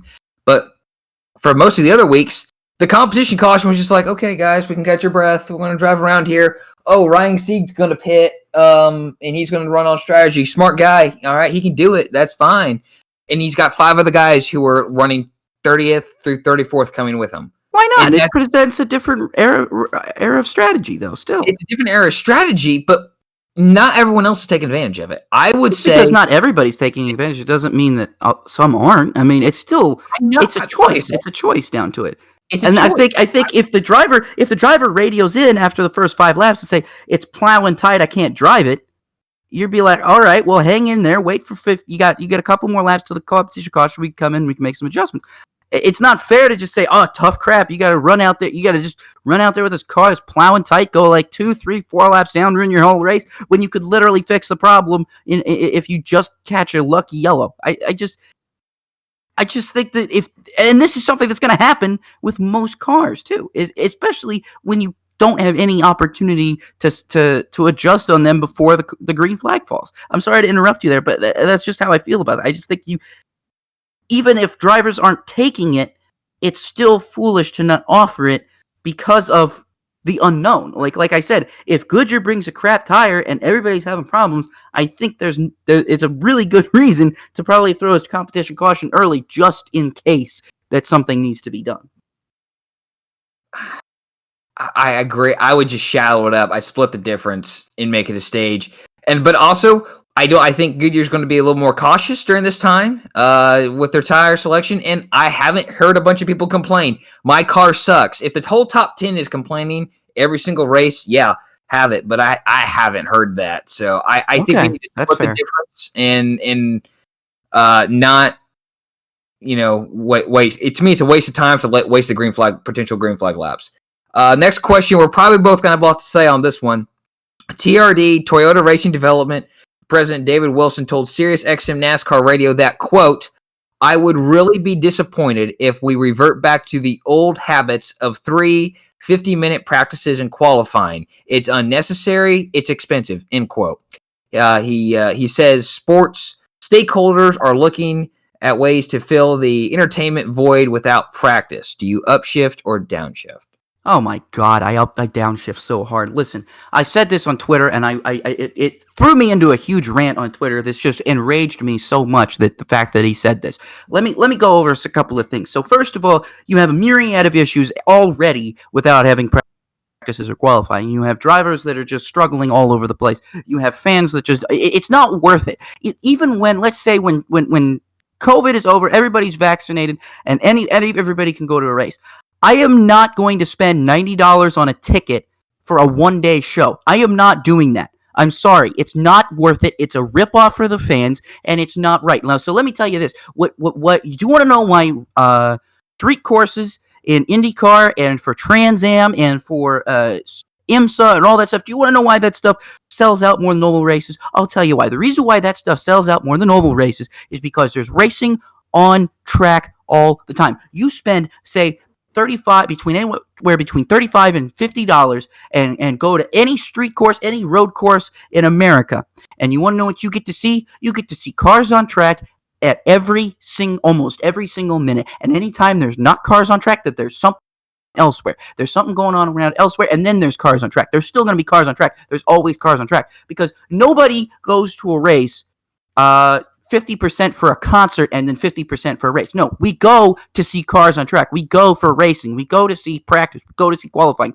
I said this too. I said back in 2014 and 2015, the best thing in the world, and I still say this, the greatest value ticket in motorsports at this time was you show up at Indianapolis Motor Speedway during the Brickyard weekend. You pay $25 for a general admission ticket. $25. That is probably the cheapest ticket you are going to find anywhere for a race. I can guarantee you this, because I have paid far more for a race ticket. That is still one of the cheapest race tickets I have ever paid for in my entire life. Is $25 general admission. And you want to know what that got me? Cup qualifying, Xfinity qualifying, and an Xfinity race. Do you want to know how long I was there? I was there from noon to 6. It was the best 6 hours of my life. There were cars on track basically the entire time, and I got my money's worth. And if I didn't like where I was sitting, I could get up and move in between sessions, because it was GA. Now, tell me, I'll ask you this. If someone told me that I could get $25 and go see the Xfinity race at the Indianapolis Motor Speedway, and I could still sit anywhere, and all I got to see was the Xfinity race, I would still say no, because that is a terrible value. That is a terrible value. I am not going to the race to see some band in concert that stopped making hits 20 years ago.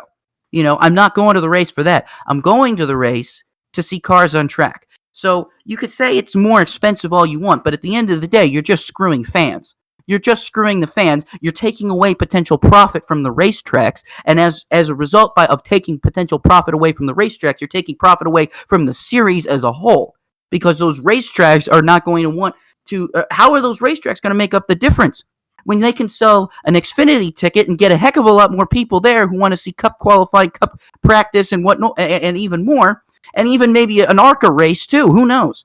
And you think about, as much as everybody hated the Super Weekend at the Brickyard, let's be honest, that was the best ticket in racing for a couple of years. You got 4 races in one weekend, and cars were on track almost every single day. I think Sunday during the Brickyard was the one day of that time where cars were not on track all day, and that's only because it was the Brickyard. And I can guarantee you that all those people pining back then who hated that deal, who thought it was the worst thing to ever happen to the Motor Speedway and NASCAR, would kill for it nowadays, knowing that they'll probably have to pay $100 for a ticket and only get to see one race that starts at 3:30 in the afternoon for some godforsaken reason. It's terrible. It's an awful move. And let me tell you, let's just get something else for you here. You also are disenfranchised. I understand. You think it's cheaper. You think it's all this bad. But let me tell you this. Fans come for cars on track. Fans are not coming for trackside entertainment. Now, let me tell you this. If you brought back a show like Trackside or Race Day and made it fan friendly like College Game Day is, maybe I could see an argument for that.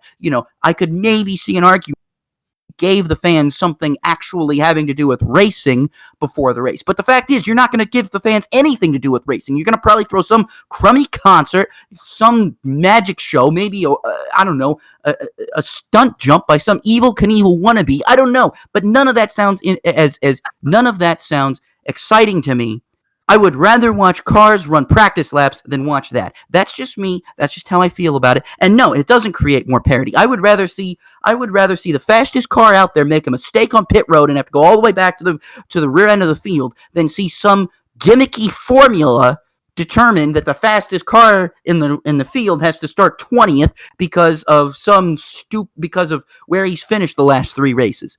I'm sorry, that's just stupid. I hate it. It's the thing about NASCAR that everybody is upset about is that it's artificial now. It's artificial. The championship is artificial. The racing, the excitement, all of that's artificial. It's not real. It's been developed as a gimmick. You have gimmicks all over the place. That is the biggest complaint. Well, all you're doing by this is continuously gimmicking up NASCAR. You want to know why F1 is so successful now? You want to know why everybody I talk to who is not even close to a NASCAR fan or a motorsports fan, period, has some base knowledge of Formula One now? And I'll tell you why. I don't know if it's because of the ESPN effect or if it's just because Formula One has it down pat, where they have racing all the time. You show up on Friday and you get practice and qualifying for usually F2, F3, and F1. Not anymore. You don't get that anymore. But at the time you did. And then you show up on Saturday, you get qualifying, and then 2 sprint races. You get cars on track. Cars are on track all day. That is what makes it fun to go to racetracks. Not having to get up from your seat and go down into the infield and watch some old has-been play a guitar for 20 minutes. That's not fun. That's not what people want to see. People want to see cars on track. I downshift. David Wilson, I understand. I respect you, but that is a terrible take. It's an awful take. It's screwing the fans, and you want to know what happens? Racing needs fans to exist. So however much money this is going to save in the long run, in the short run, it's not going to save you any money in the long run when fans stop coming because the value is lost. That's all I'm going to say on that, and I'm going to turn it over to Josh. Rob Peeters, ladies and gentlemen. That was pretty spot on, honestly. I mean, I downshift his comments too. You gotta have practice, you gotta have qualifying. I don't care. The product will ultimately be better, in my opinion. It might not be as parity, but I'm not here also for parity. I'm here. I would love to see someone go out there and win 15 races because you're just that good. You're that good. You've put that much effort in. You've put that much time in the shop, in the wind tunnel, on the computer, in the simulation. You as a driver have put that much time in the sim rigs to be this good. Why take that opportunity away, punch in a couple numbers? Oh, I get to start third this week. I at the very least, we need to say, all right, here's an hour and a half. Go out there, run practice. We're going to set the pole sitter by your fastest laps. I won't like that. I'd rather have qualifying. But if it's a compromise, we can settle on. Look, this country is strongly lacking. That's what we can do. Let's go ahead. Compromise. I'll take an hour and a half and practice about that. You're exactly right, Rob. That super weekend was fantastic. I wish I had the schedule and the time to have taken full advantage of it. I just couldn't. But I got super lucky in 2012. Actually, I got the luckiest I ever got was in 2012 was because my dad had originally bought tickets to the Grand Am race, and then he was gifted by his company sweet tickets to the Nationwide race. There you go. The next day. So I got to see both the Continental Tire race and then the Grand Am race on Friday. I got to see that just because Dad had bought tickets to it. And then while we were there, we found out we were gifted tickets to the Saturday race. So I got to go to the Saturday race, see Cup qualifying, and see the Nationwide race, see everything. It was fantastic, not just because it wasn't as sweet, but and then while I'm there too, I'm thinking I'm not going to go to the Brickyard. Well, I get a call from one of my friends from school who offers me one of his extra tickets. So I get to go to all 3 races. For a weekend. So, I mean, again, there's just so much to offer. He mentioned exhibition races. Why would you put an exhibition race when you could just have practice and qualifying? I agree. Why can't you just do that? The old format will ultimately have to continue. I think what I'll say here, I think the sport's already dictated too much by TV. Do not let manufacturers start dictating these type of deals, because no, we can't. The NASCAR has to be run by people in NASCAR, not the people who are the stakeholders in it as a manufacturer. So we need to move on. Next question here. With California slowly relaxing restrictions, NASCAR should take away the playoff Kansas Speedway race weekend and give it to Auto Club Speedway. Do you upshift or downshift, Rob? I'm going to keep this quick because I really want to get to my Women's History Month profile. I'm going to upshift and say absolutely we should have been doing this a long time ago. I understand NASCAR wanted to go to the West Coast with California, but in my humble opinion, playoffs should be held at the very least in the biggest markets, and I think California is just too big of a market to be ignored as a playoff race at this point. I think this is absolutely something they need to do. I think Kansas has the right idea with their one race, and especially if it's a night race this year, I think that's great. I would rather be at Kansas in May at night than I'd rather be at Kansas during the day in like October. That's just my opinion. But yeah, I definitely think that's something they should do. You know that, right? They have 2 cup races. They have 2 cup races. I know. Yeah. Oh, okay. I misunderstood what you said. I was saying I would rather, as a fan, if I had the option, I would rather go to a night race in May at Kansas than a hot race. It could be a hot race in October, or maybe not even it could be even cold in October. It might not even be the best temperature. I'd just rather go to a night race. That's just me. Especially that area in Kansas. Dude, it's beautiful. I'm surprised it took them that long to get a night race there, because that's the kind of environment I want to have a night race at, is at Kansas Speedway. Yeah, I upshift this. I thought about this the other day. Thought I'd throw it in here to get Rob's opinion. I think this should be done. I think there's a lot of, with Kansas and Auto Club being owned by NASCAR, I think there's, after last year especially, there's a lot of profit sharing amongst, okay, we're no longer just Kansas Speedway, here's your money, great, take it, keep it. I think there's a lot of money being shared around. Shifting a date, obviously there's a logistical deal with NBC and all that, and other people just planning out their trip. But, I think it'd be great to get Auto Club on the calendar again. It's probably too late to do it, but just interesting to share our opinions. Well, Sonoma announced that they were going to have fans, so I think they never lost their date. They never lost their date. No, they didn't, but California had to lose their date, and that's the sad part. So I think NASCAR should compensate California that way, especially considering what they want to do to the track. Especially. It'd be great to have 2 more races there instead of just the one next spring. Last question. With 6 winners in 6 races to start the 2021 NASCAR Cup Series season, there will be at least 19 race winners in 2021. Do you upshift or downshift? I don't know where you got that number, but I think we're going to have a lot of different winners, but I think 19 is a bit of a high number there. I'm going to have to downshift on that. I do think we're going to have a lot of different winners, but 19 is a lot. I mean, you don't even see that many guys. I mean, let's be honest. How many guys in the chase are even in the playoffs? Excuse me, or even who win a race even go that far? I mean, you're really looking at the top 10. I think I'll be happy if we get about 11 different winners. I think 19 is a bit too much. We had 19 in 2001. Let me just list off some drivers who haven't won a race. Denny Hamlin, Joey Logano, Brad Keselowski, Kevin Harvick, Chase Elliott, Austin Dillon, Kyle Busch, Alex Bowman, Kurt Busch, Chris Buescher, Ricky Stenhouse Jr., Ryan Preece, Bubba Wallace, Ross Chastain, Ryan Newman, Cole Custer, Daniel Suarez, Matt DiBenedetto. Okay, now you're getting down to the guys who probably won't win. Well, there's some interesting races. There's a lot of road courses. Those are interesting to watch. Short tracks, I think, are wild cards now, especially with pit strategy. And you have 3 more super speedway races. 19 might be high, but I'm going to upshift just to disagree with you. Okay, that's fair. I think we'll come close. I'll at least say this too. I think we'll have more than 16 winners before the playoffs. Okay. There you go. That's where I'm going to go. All right. Now time, because it's my turn. How it is. It's time for Rob's Women's History Month profile, and I'm not going to talk anymore. Rob, take it away. I've got 20 minutes to run through this. So continuing with our Women's History Month profile series, this week I'd like to talk about a driver that I would very much consider to be underrated. While her Pusher Cup careers are notable, it's her short-lived ARCA career that personally stands out to me, and that's why I wanted to talk about this person. This person is the one and only Shawna Robinson. Now, born in Des Moines, Iowa, to a racing family, Shawna Robinson grew up with a love of racing that I'm sure most of us can relate to. Her parents, while not at all wealthy, both raced in their younger years and passed that love on to their 5 children. Now, after graduating high school, Shawna worked as a cashier by day and helped her father promote races by night.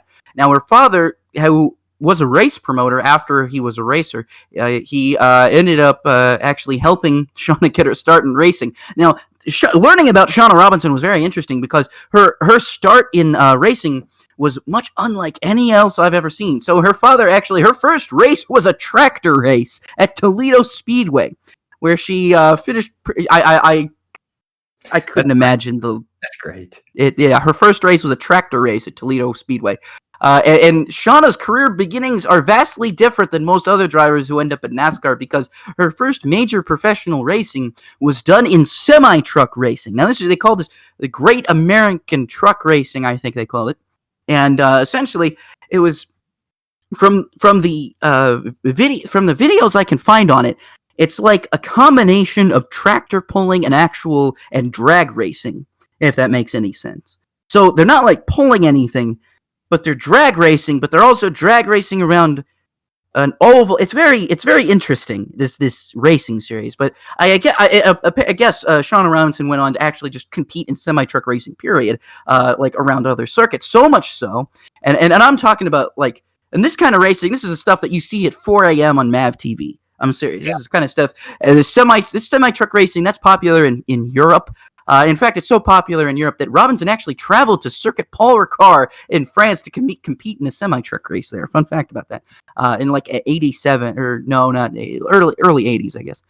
No, it was 87, excuse me, because that race in Paul Ricard is actually what shifted her career, got her into stock cars. So Robinson's career finally shifted to stock cars in 1988 when her success in semi-truck racing caught the eye of some wealthy investors, and she entered the Goodies Dash series that season and immediately found success. Now, it took me a while to find her stats from the 1988 Dash season because they're not on Racing Reference, they're not on Wikipedia. You have to search for them. But I found a site called stockcarracing.fandom.com. So literally like a fandom wiki had her Goodies Dash series results, thankfully.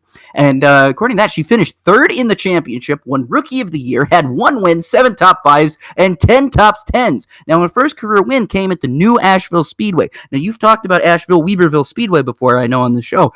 But so I actually had to look it up, and it was not that speedway. The Wikipedia article erroneously credits it, as well as a few other articles. They erroneously credit it as her win as coming at Asheville-Weaverville Speedway, but Asheville-Weaverville had been closed long before Shawna Robinson got to this point, so it's actually at New Asheville Speedway that was built about 15 miles south of the racetrack. I think I've talked about both of those. What's that?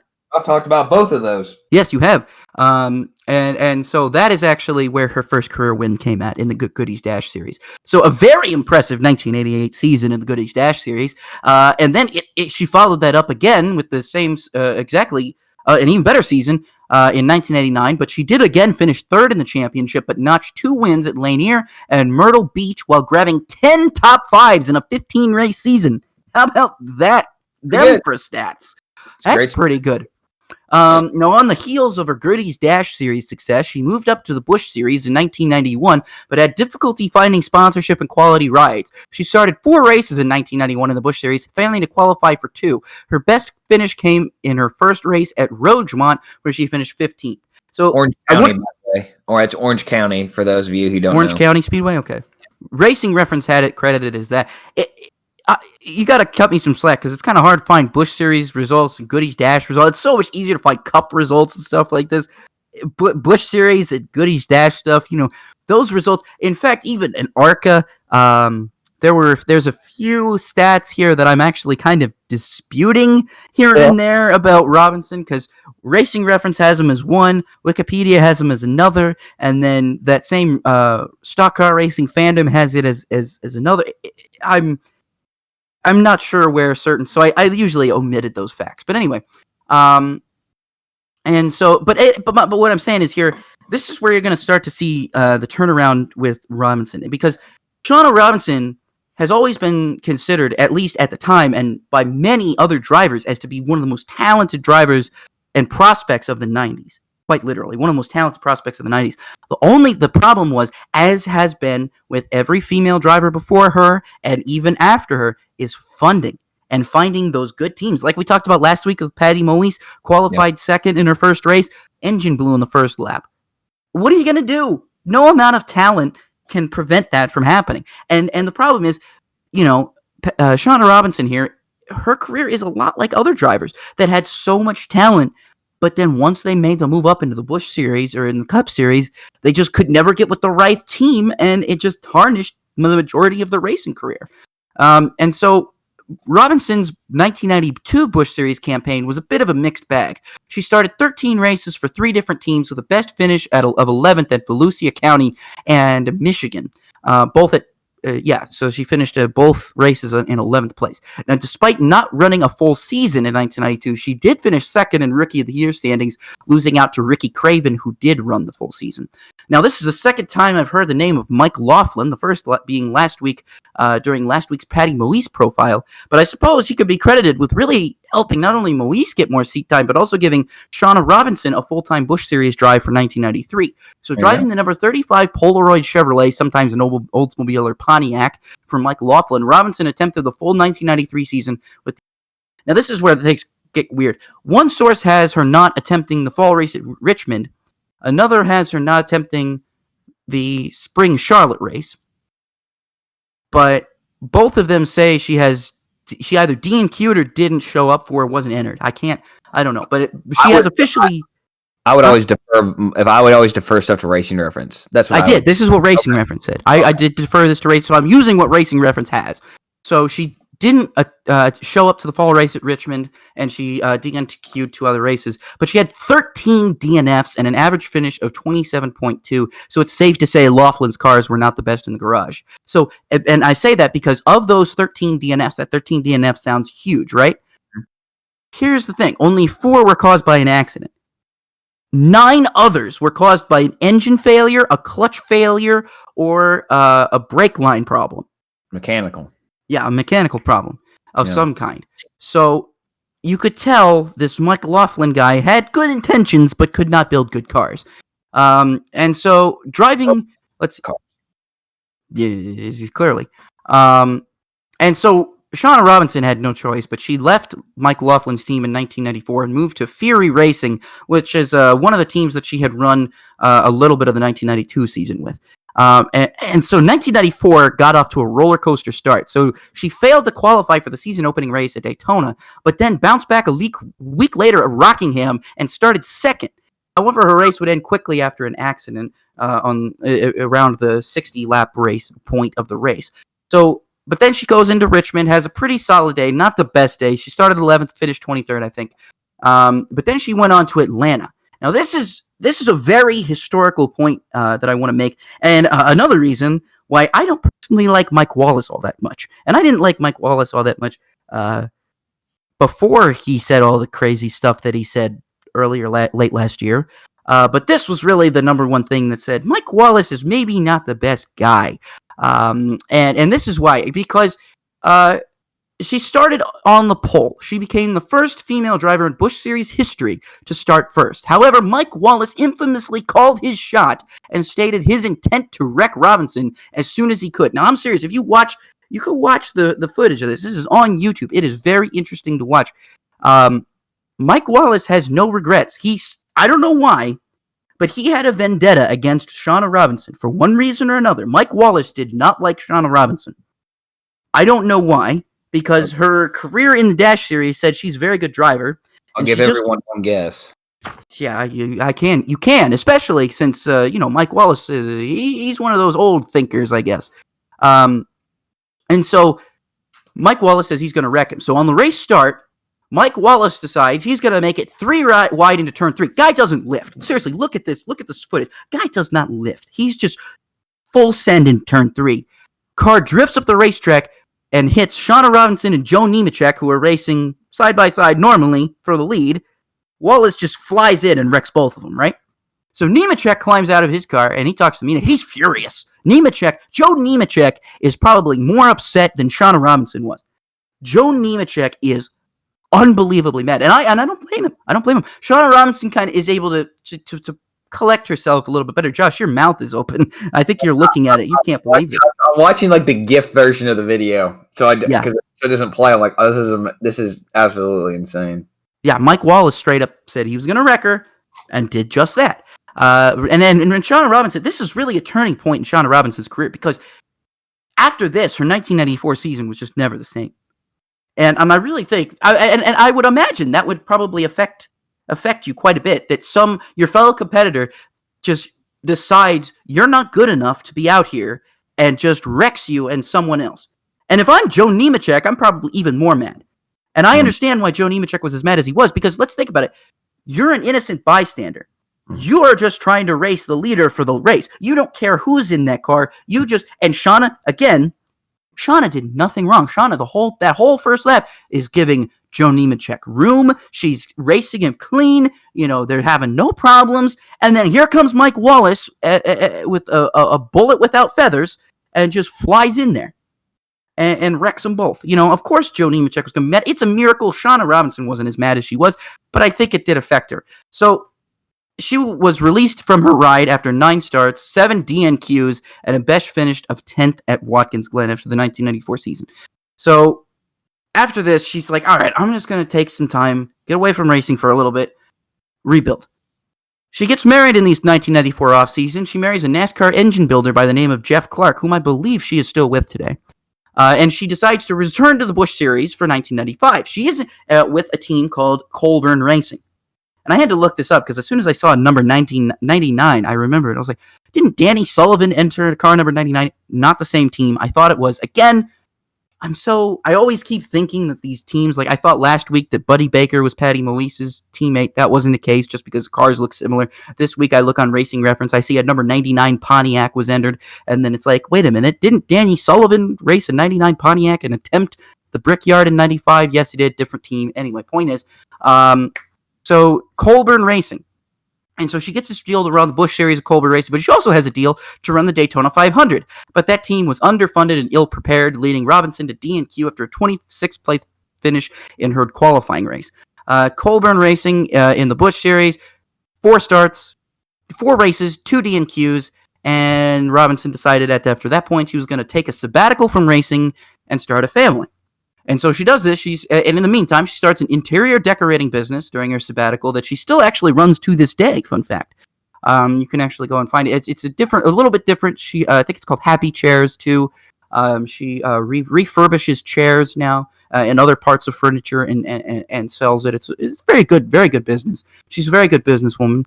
But she came back in 1999. She ended her 4-year racing hiatus and returned to the ARCA Bondo Marhide Series, driving for James Finch and Michael Cranifus. At Daytona, Robinson came back to racing as if she'd never left. She started 5th and finished 2nd, which still stands at Daytona it still stands as the highest finish for a female driver in ARCA. Now, granted, it's a shared record now, but it still stands. She shares the record as the highest finish for a female driver in ARCA. It was just a one-race deal, however, for Robinson. and Finch. But later in that year, Michael Cranafis, who owned Jeremy Mayfield's car in the Cup Series at the time, gave her an opportunity to race at Charlotte, where she started 12th and finished 4th. So Cranafis was so impressed with Robinson's performance, and she actually did run a third race that year, She started 8th at Talladega, but got caught up in a big one, and you know how Talladega racing is. It's unpredictable. No matter how good you start, you can get caught up in someone else's mess. I kind of just chalk that one up to Talladega racing, not really indicative of talent. You look at those first 2 races, though, in 99 and be like, wow, this is somebody who decided to quit racing, have children, and then jump right back in the car and finish second. This is incredible. I mean, I have never seen anything like that before in my life. And that just shows just how good Shawna Robinson was. That she could get out of racing, clear her head, and say, all right, I'm just going to rid all of these negative thoughts. I'm going to focus on what matters, come back to racing with a clear head, and literally just blow everybody away. And so, as a result, Cranafis is so impressed with him. He even talked to Jeremy Mayfield about it, and Jeremy Mayfield himself was so impressed. He was like, yeah, I'll help you field a car for her. So Jeremy Mayfield and Michael Cranafis essentially go into a partnership at this point to help Shawna Robinson run the full ARCA season in 2000, which is even cooler if you think about what happened to Mayfield later, and whether you agree, I don't know how some people take it, but I've always taken Mayfield's side to that. So I just think that adds another tip in the cap of why Mayfield is a way better guy than people make him out to be. But anyway, ignoring my feelings about Jeremy Mayfield, 2000 was Shawna Robinson's breakout year, starting all 20 races, finishing a best of 4th, notching 1 pole position at Michigan, 10 top 10s, and finished 6th in points with only 3 DNFs. An outstanding ARCA career. And that's what I said, that short-lived ARCA career, that is incredible for someone who literally came back, hadn't raced, and had basically taken a sabbatical from racing, didn't do anything, came back, and just completely showed everybody that she was here to stay. ARCA too, so that makes it even more impressive. It was during a very competitive ARCA season. So, Frank Kimmel was still out there. Tim Steele was still out there. Bob Strait was out there. In fact, Bob Strait beat her. She almost won the race at Atlanta until Bob Strait beat her. So again, Shawna Robinson, man, she was really good in that ARCA car. And it just proved, like I said, you give her a good car, she was going to perform. And the problem with, as I continue to go through with this, the rest of her career, she never gets that good a car again. And that's what really is disappointing, is you think about what could have been for Shawna Robinson. Imagine if Cranafis told Roger Penske something about Robinson and said, hey, give a look at her, put her in the Busch Series in one of your cars or something like that. You would have thought Cranafis he sold his stake after 2001, which I'm getting to, but it really seemed like Cranafis was really high on Robinson. She even ran her again in 2001, but by 2001, the 2000 season, hers didn't yield a full-time season, but by 2001, it did lead to a sponsorship deal with Aaron's. Actually, at that Atlanta race, she met with some Aaron's and impressed a lot of Aaron's CEOs, and actually is credited very much so with helping bring Aaron's into the sport. So Aaron's Rents, a team that we associate so much with Michael Waltrip and his team, was quite literally would not have happened without Shawna Robinson being there at that Atlanta race and impressing those executives who were there. And that actually helped her because she got a 3-race deal in the Busch Series for Michael Waltrip Racing. Fun fact, isn't that crazy? We talked about last week, Michael Waltrip bought Patty Moise's team to turn it into his Busch Series. Well, guess what? Then he goes out and Shawna Robinson starts a couple of races for Michael Waltrip in his Busch Series team, which technically was Patty Moise's Busch Series team. How about that? And then she also had a deal to make her Winston Cup debut at Michigan, driving a number 84 Aaron's Ford for Michael Cranafis. Josh, that was your first race. Yeah, my very first race. You got to see Shawna race. Yeah, you didn't know it at the time, but yeah, looking back, I was reminded of that a few months ago, and I just wanted to sit down. I literally rewatched the entire race on YouTube on my TV here in the living room, and I'm like, holy cow, she is the first woman to make a start in the Cup Series in a very long time. At this point, I was at least over 10 years. And the last one was Patty Moise, I think it would have been. Yeah, I believe you're right. So that was pretty cool. Looking back there, that's a pretty cool moment that I wish I remembered more about, that particular part anyways. Yeah, and so I'm over time. I just checked. I'm over time, but that's okay. And so she did make her Winston Cup debut. She attempted 4 races, only made 1. But that's what's going to happen when you have a one-off car with Michael Kranifus, who's basically on his way out. Because, like I said, with Kranifus selling his Penske stake after 2002 and subsequently shutting down his own operation, he sold his Penske stake after 2001 and subsequently shut down his own operations. Shawna Robinson for 2002 moved to BAM Racing in an 8-race deal for the team. She started 7 of those races, failing to qualify at Talladega, but the underfunded BAM Racing was not the ideal team to make run at Winston Cup because this was not the BAM Racing that would come back in 2003 with Kenny Schrader. This was a very brand new BAM Racing that was just getting it off the ground, didn't have a lot of resources, didn't need a rookie driver like Shawna Robinson, needed an experienced driver like Ken Schrader. Shawna probably would have, like I said, I think in an alternate universe, Kranifus doesn't sell his Penske stake and Shawna Robinson is driving for Penske Kranifus. In an alternate universe, that doesn't happen, obviously, but she made her move up to Cup, which is what you do. If you have the opportunity, you get the call, you make that call. But the problem is sometimes you don't get the best cars, and BAM Racing just wasn't the best. And so she got her best finish in the Daytona 500, which was her first Daytona 500. She qualified for the 2002 Daytona 500 and finished 24th, which is still her highest Cup finish in her career. But that was pretty much it. She didn't really race the end of 2002 after the first few races, but in 2003 she did continue her relationship with Aaron's to get a 3-race deal in the Craftsman Truck Series with Mike Starr Racing. Her best finish came in her first start of the season at Texas, where she was 18th. Now, sadly, by this time it appeared as though Robinson's career was over, and she would only attempt 1 race in 2004, failing to qualify at a Busch Series race at Kentucky.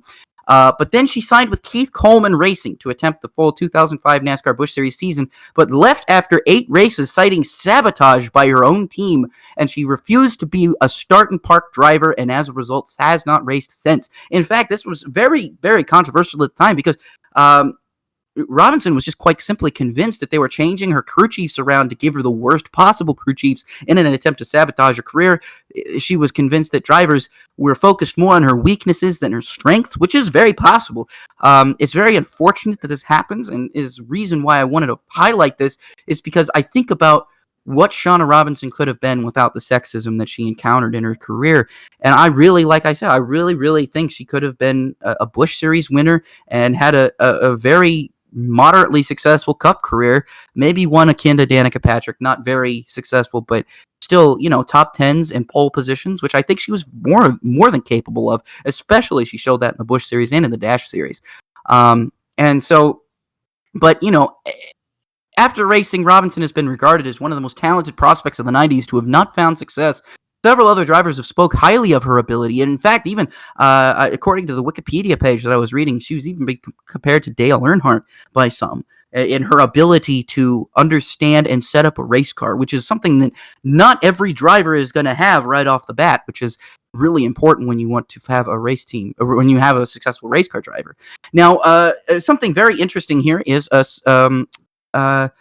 and she does remain close to the racing community, having used her interior design knowledge to help plan Kelly Earnhardt's wedding. Fun fact, she was actually very integral in the planning of Kelly Earnhardt's wedding, which is very big, and she's stayed close to the Earnhardts ever since.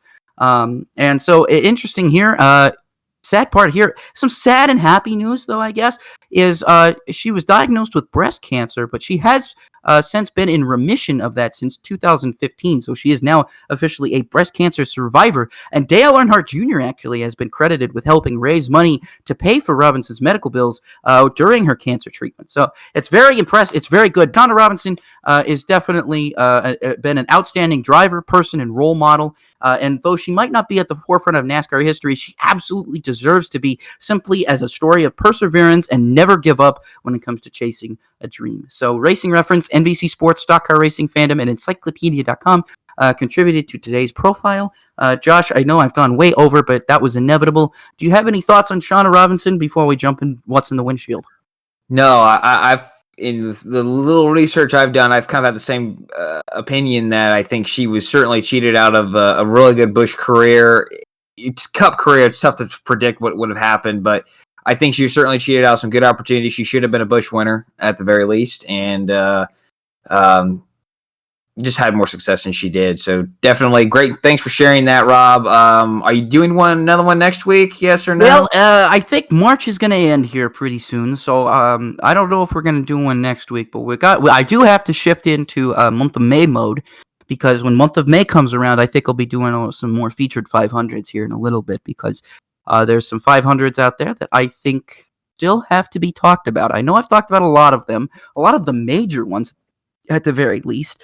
But there's some interesting fun facts about some other races. Like, I was reading today, saw a random video about Mike Borkowski. There's a name you haven't heard about. Mike Borkowski, probably a guy who got more opportunity than Shawna Robinson did, which is unfortunate, and had about, say a quarter of the talent, if not less than that. Yeah, I don't know. He attempted the 99 500 with PDM Racing, didn't qualify. Did make one IRL start, but it doesn't count because the one IRL start he was at was the 1999 Visionaire 500K, which, if you know your IndyCar history, you know that race was canceled after spectator fatalities. So, yeah, I have got to say some interesting things that can be coming up, looking up in the windshield. So, but I do enjoy doing these profiles here at the month of May. In the month of March. No, actually, it looks like we still do have one more month, so I can do this again. I think I could do one more. I think we'll do one more Women's History Month profile, because it's very important to remember some of our trailblazing female drivers out there that should never be forgotten. And it's a good history lesson for some of our casual fans who listen to the show. All right. Well, I look forward to it, Rob. So what's in the windshield here for us coming up this next week or so, a little bit longer? The NASCAR iRacing Pro Invitational Series returns this season in its first week. It's coming up here Wednesday, March 24th. It will be on the virtual Bristol Motor Speedway, albeit covered in dirt. It will be on FS1 at 8 p.m. The next 4 races will be at Talladega on April 21st, Darlington on May 5th, Circuit of the Americas on May 19th, and a to-be-announced track on June 2nd. Details on the final 5 races, which will be airing on NBC family networks, are still to be determined there. Dale Earnhardt Jr., though, will be racing in these, competing in these races. So that's going to be fun to watch. If you're a Dale Earnhardt Jr. fan, you get to see him do it again, maybe get a little bit of redemption on last year's Homestead race. Speaking of Bristol Dirt, yep, it's this weekend. Camping World Truck Series races on Saturday night at 8 p.m. That's a 150-lap feature.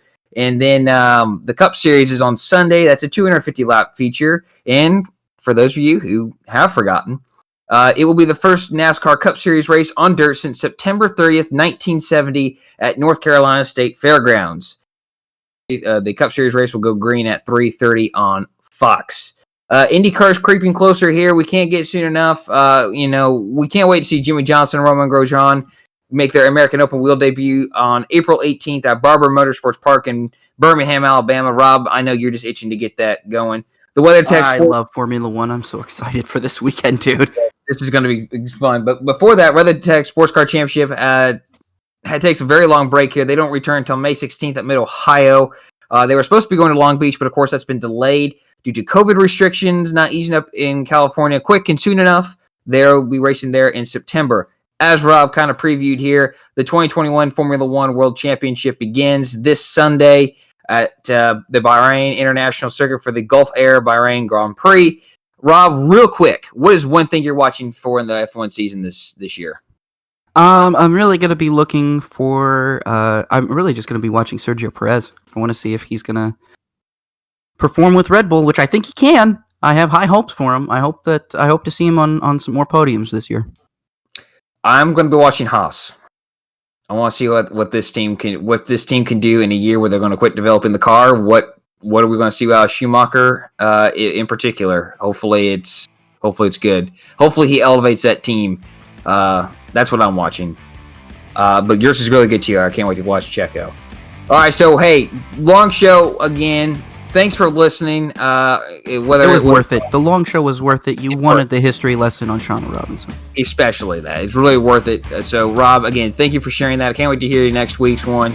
But thanks for listening, whether it's on Spotify, Apple, Google, or you're listening on YouTube. Let us know how we're doing.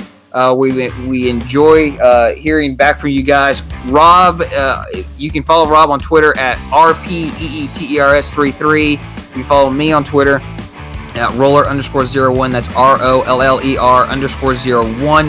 You can follow this podcast at Rob and Roller, just as it sounds, ROBANDROLLER, on Twitter, Instagram, and Facebook.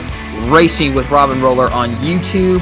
And folks, hey, things are looking better, but continue to wear your mask, continue to social distance when you can, when necessary, and hopefully this thing a year from now, we don't have to do that. So just stay safe out there, enjoy the racing.